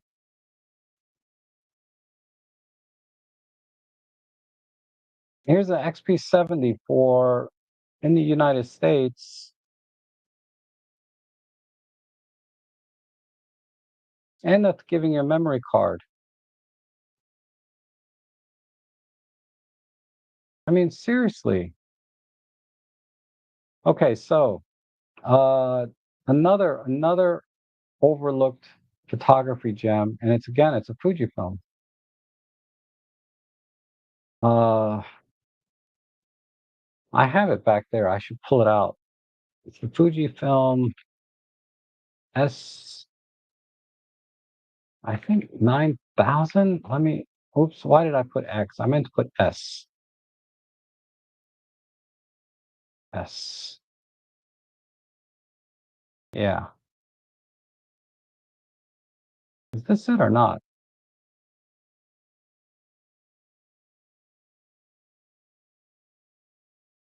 No, it's not this one. It's similar to this. I can't remember the name of it exactly. Let me get my camera.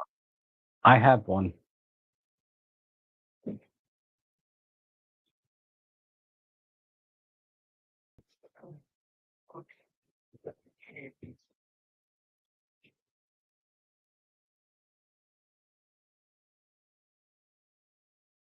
This is the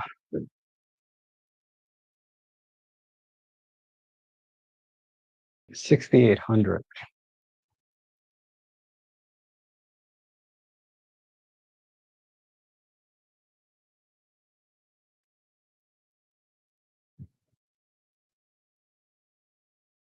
$62. So this is basically like the same thing as the XP70 that I showed you, this guy, but with a super zoom optical zoom, right? And so these are essentially the same camera, but one is a bridge camera style, the other one's a, rugged style. $62 for this. This was probably 300 or 400 bucks brand new. Not that that matters anymore. PASM dial. Hey, it only shoots JPEG, but PASM dial. So if you want a full-on bridge camera experience, decent, decent lens, decent images, great optical zoom, uh, nice screen, film simulations. I got one there on eBay for 60 bucks. You can get one of these for what? What was it? $60.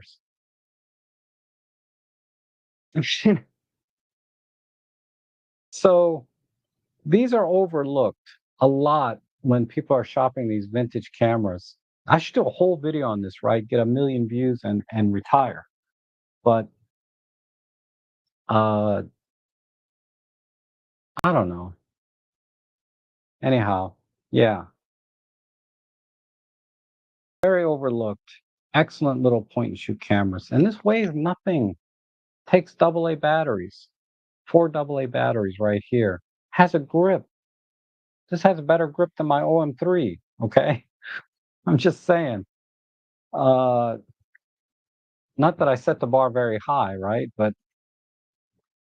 I would argue this is a better grip than my A7R5, okay? So yeah, I'm as frustrated as anybody as a photographer seeing people buy these old point and shoots like this. What is this? This is a Nikon. Let's see how much this one goes for. This is a Coolpix. All right, get my old man glasses on.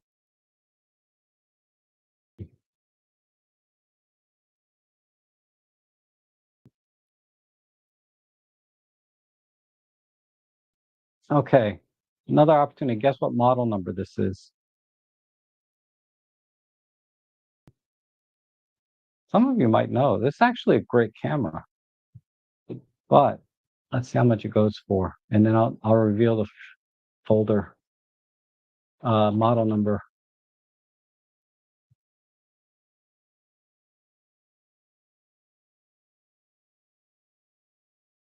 Holy crap!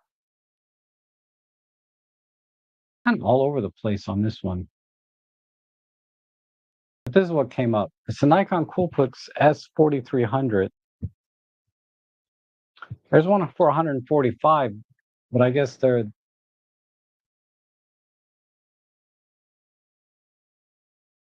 why? Why? Oh, I don't know why they're asking so much. And then this one's 100. This one's 70. Here's one for 80 in silver.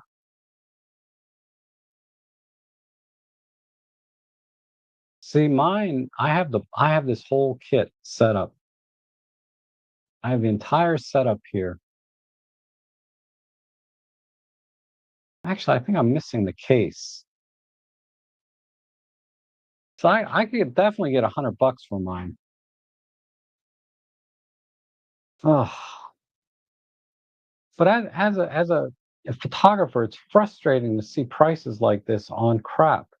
These should be like one out of 100 cameras in a box that you buy for $100, not $100 for one camera. It's opposite day. It's just ridiculous.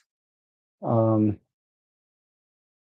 maybe $20. I would pay $20 for that camera if I was looking for one because it's the kind of camera you use a few times and you just, as a novelty. Oh, it's ridiculous. This is a much better camera for $30 than any of those. Just if you want to talk about fun factor, technically, this is a really good camera. This is crap, but this is 10 times more fun than this one. Just saying. It's like the Fujifilm X half. Oh, people are paying for fun. They're not paying for quality. I'm not saying the X half is a bad camera. I'm just saying it's not a serious photography camera. It's just for fun. All right, so let's go up. Let's see. John was close. S3600. That's pretty close.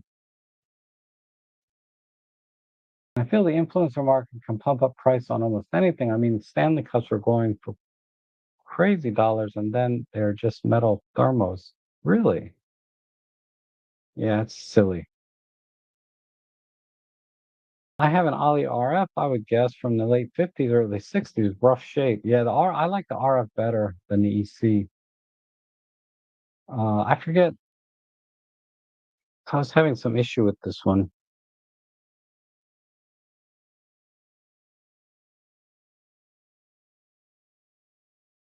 I wonder if there's film in here. This is actually a really good, no, there's no film. Oh, it's the batteries. I had to kind of jury rig to get the batteries to work. It's working now. But I stacked two LR44s on one side with some aluminum foil, and because you can't get the batteries for this anymore, so you have to kind of come up with you have to go into forums and figure out what other people did to get it to work. And I found out two LR44s stacked on one side works just fine.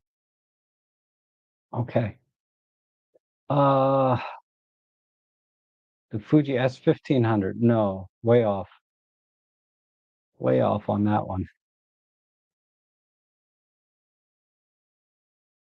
And David says, I was exploring cameras on the Etsy market. Well, that's interesting. So let's see what David's sharing here.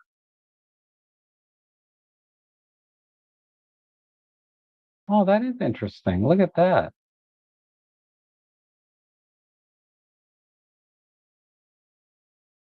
Oh, that's really cool.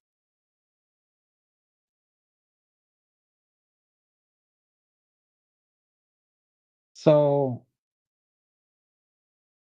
let's click on one of these and see what's going on.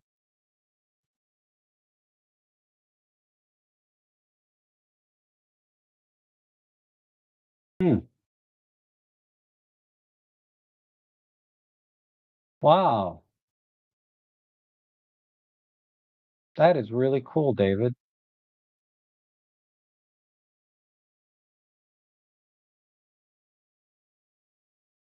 Man, people do anything. What lens is on there? But you can probably just pop the lens off. A 58 f2, not bad.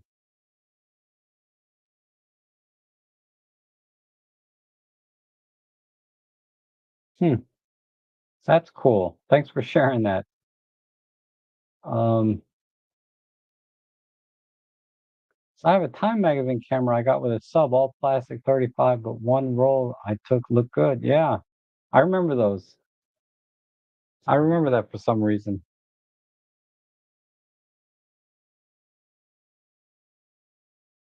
So like the Fuji X100 series, the fixed lens. Yeah, Stuart, they're crazy. They have lost their freaking mind with those X100. You know what's worse? Okay, let me show you what's worse. Uh,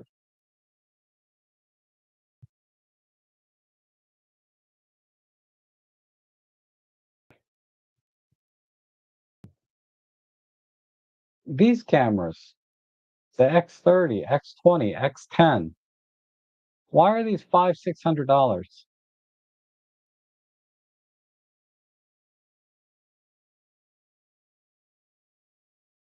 How about an X10? That's a real piece of crap. I mean, they were nice when they came out, but there's no way on in hell I'm gonna buy an X10, X20, X30 and pay more than 50 bucks. Just no way. Maybe 100 tops if I wanted one. I don't want one. But if I wanted one, maybe 100. No way in hell would I pay 400, 500, $600 for those things. It's just outrageous.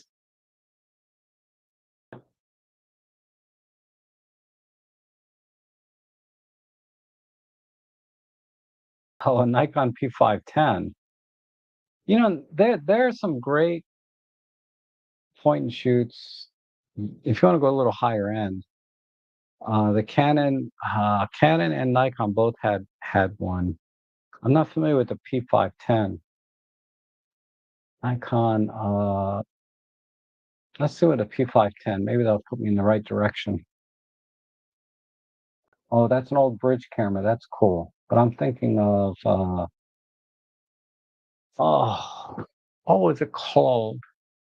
I was shopping for one, but then the prices were going up to 200, and I'm like, I don't know if it's worth 200. I can't remember what it was. I'm having trouble remembering the Canon. You know who knows is DP Review, because they were around. So if we go to cameras, let's go to Nikon first. This is one I wanted really bad. Was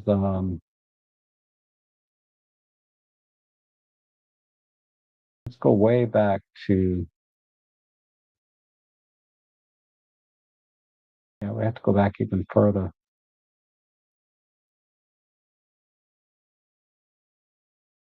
Here's my Nikon, whatever. Uh, it's back when they made premium compacts, right? T310. Wow, we have to be even older than this. This might be it here. It doesn't ring a bell, but let me open that one and this one. Yeah, it was these.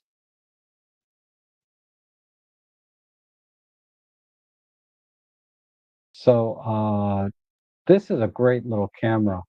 It got crappy reviews. DP Review get it what, a 60%? Oh, and the Power Shot. Yeah, the Power Shot G12. Not that one. There's another one I like better. 28 to 200, 1 over 1.7 CCD sensor. So let's see what on eBay this goes for. So Nikon G7100. Okay.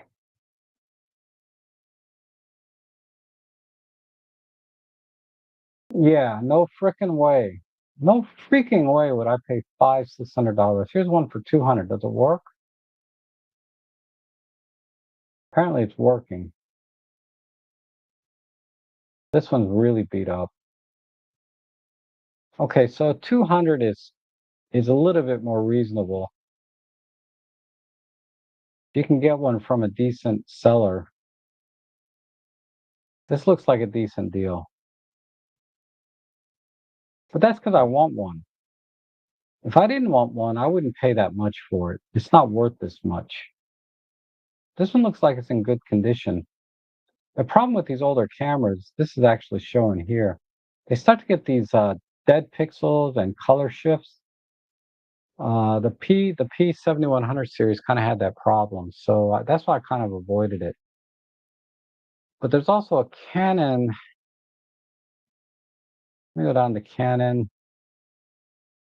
God, remember when Casio made a lot of these? I have to go way back. Uh,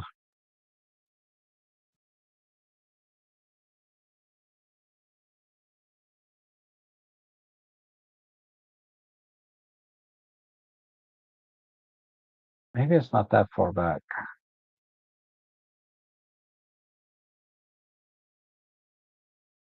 Let me get off the scrolling. Save. Oh, here it is.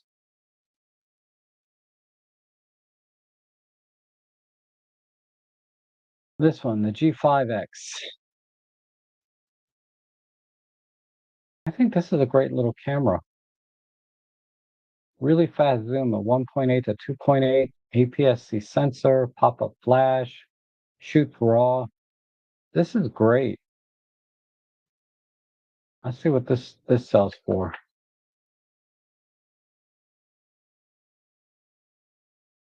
Oh, that's too much. You might as well buy a Sony ZV-1, ZVE-10 or whatever those are. Those the little Sony point and shoots. That's too much. $700. That should be $100 camera. If I wanted, I'd pay 200. And since I don't want it, it's $100 camera. If I can get it for 100, I would buy it because it is a good camera, and I'd definitely pay 100. If I really wanted, I'd pay 200. But 700, they have lost their freaking mind. I can get me a Canon R100 for less than that. Brand new one, R mount and everything. And the X10 is a piece of crap. Are you serious, Rob, at your assessment of this amazing camera? Mine is still in mint condition. Okay, so let me qualify my statements a little bit.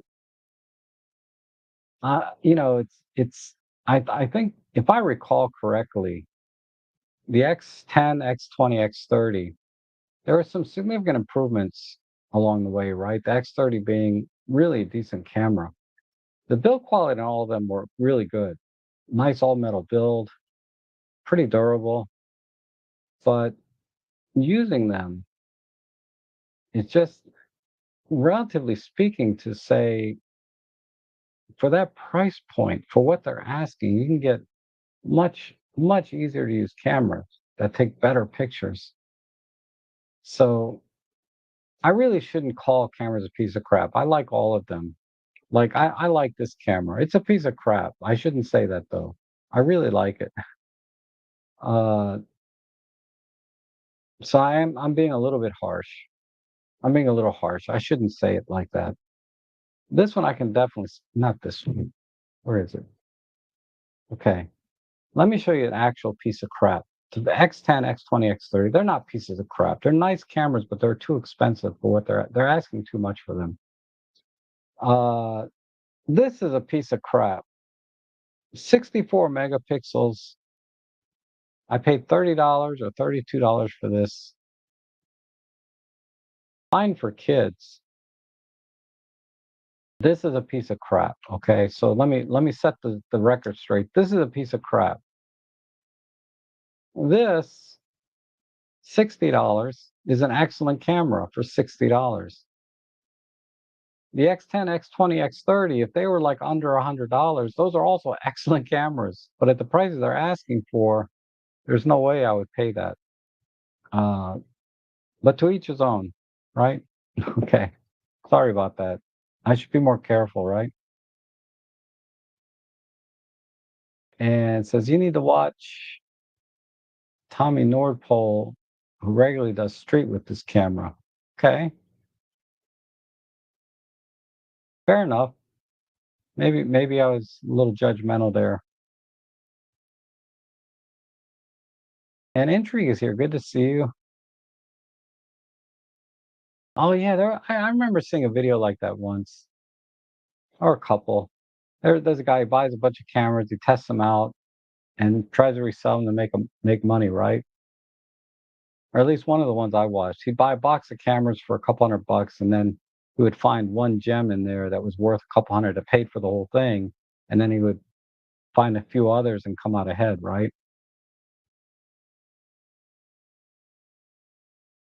Yeah, I would say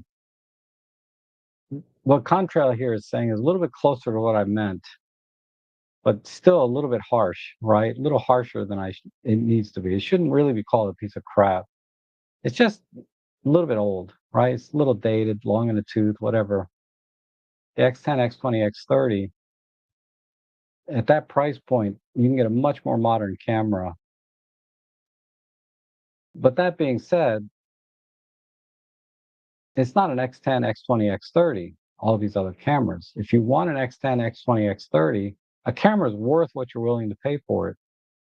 So I've said that many times, right? Like let's give a more current example. The OM3. Robin Wong says this is should be sell for $1,500. I paid 2,000, and I think I got more than my money's worth. I think this is an excellent value at $2,000. So it's worth what you're willing to pay for it. I thought this was definitely worth 2,000, especially if you get the 12 to 45 for 2,300. This to me is an excellent value.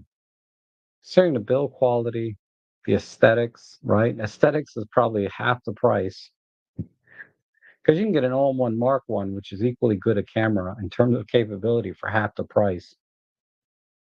But that aside, uh, everything about this camera, now this camera is worth $2,000 to me. So camera's worth what you're willing to pay. That's I think that's all we have to say. Money is kind of an intangible academic or artificial construct of of our society. So, but this is a tangible object that I can put in my hands and feel, right? Because I was out with a friend last week, and she's paying for something, and she speaks Spanish. I don't speak Spanish, but I know basic, right? And she's putting the bills down on the counter. Uno, dos, tres, cuatro, cinco. And I said, hold on. You know those bills are worth different amounts, right? This is a 20, that's a 10, that's a 5. You don't just count off one, 2, 3, 4, 5 when you put the bills down on the counter like that. Oh God. Of course she knows the difference. I was just teasing her a little bit, but uh that's what I mean by money being sort of an intangible. It's the same piece of paper, it's just different number printed on the front, right? Uh, the fact that this piece of paper is worth $100, this piece of paper is worth $1, it's just an artificial kind of what's the arbitrary? It's an arbitrary value. Okay, yeah, everything is relative.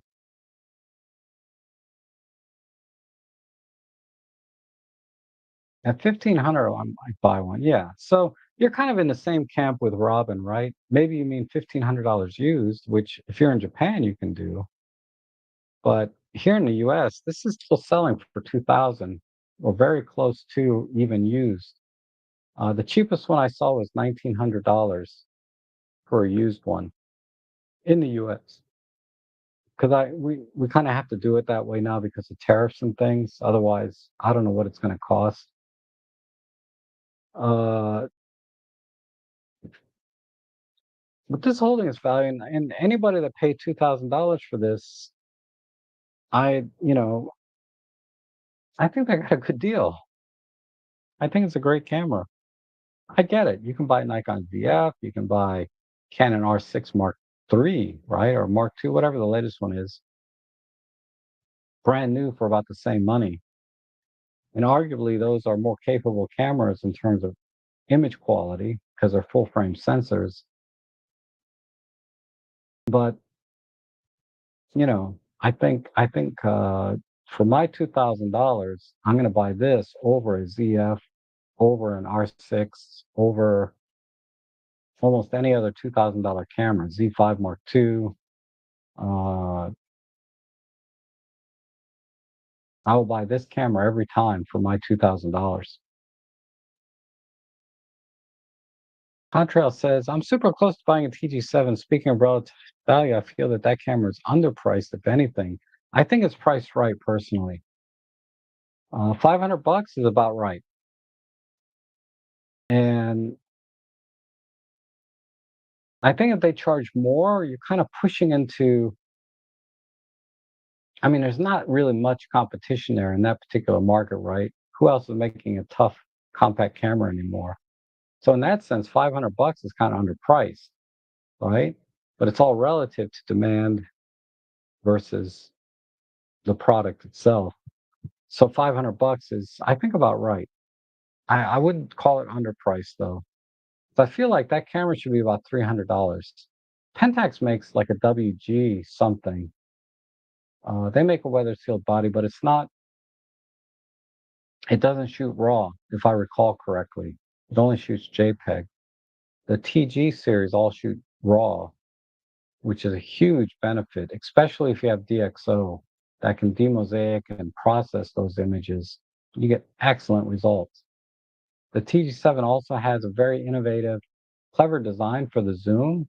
It has an optical internal zoom 25 to 100. That's amazing in terms of technology. So, from a technology standpoint, I think it's a really interesting camera. And then, of course, all the features. The macro is excellent.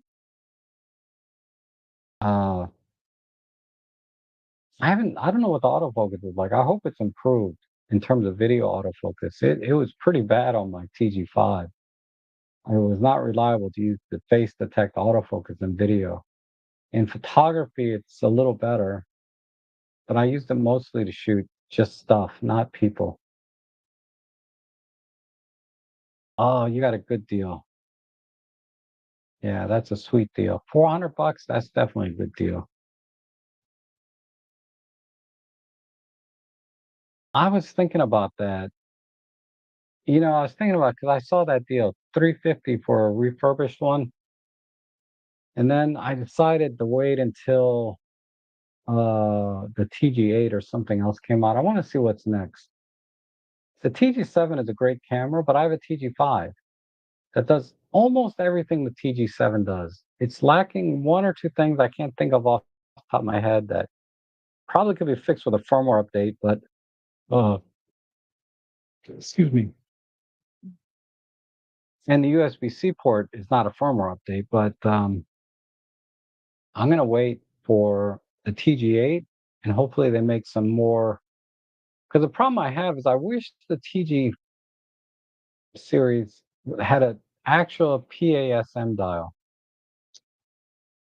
The problem is you can't control the exposure directly. You have to kind of work around the settings that are available to you, aperture and ISO. You have no access to shutter speed, and that's kind of critical. The workaround to working with shutter speed is just to use ISO, right? Crank up your ISO until you get the shutter speed you want. But it'd be nice if it was a little more direct where you could use the set the shutter speed you want and then auto ISO from there. So that's my only challenge, and that's what I'd like to see in the next TG8 is a true PASM dial, and then I'll buy another one. Even though I've got a dozen point and shoots right now, there's nothing quite like a TG series with that. And I like the sensor that's in it. I'm fine with the 12 megapixel tiny sensor. I'm very content with that. What I would like to see is a true PASM though.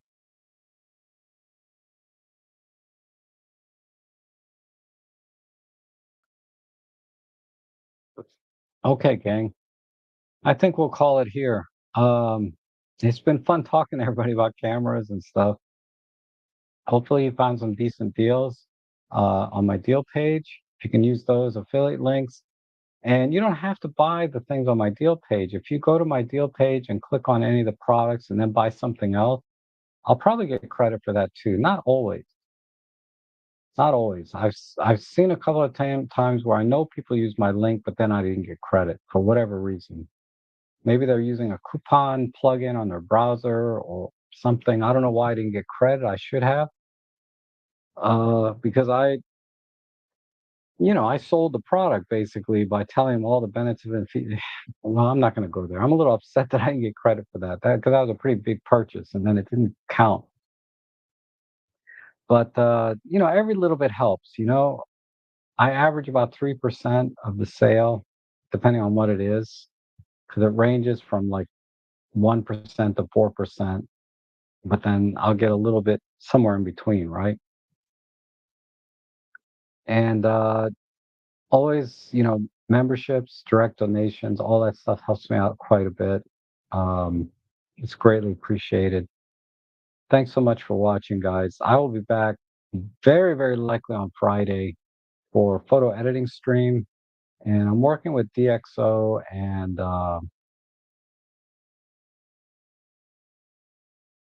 someone else. I'm getting tired. I checked my email. I'm working with a few people to try to bring some good deals to you guys.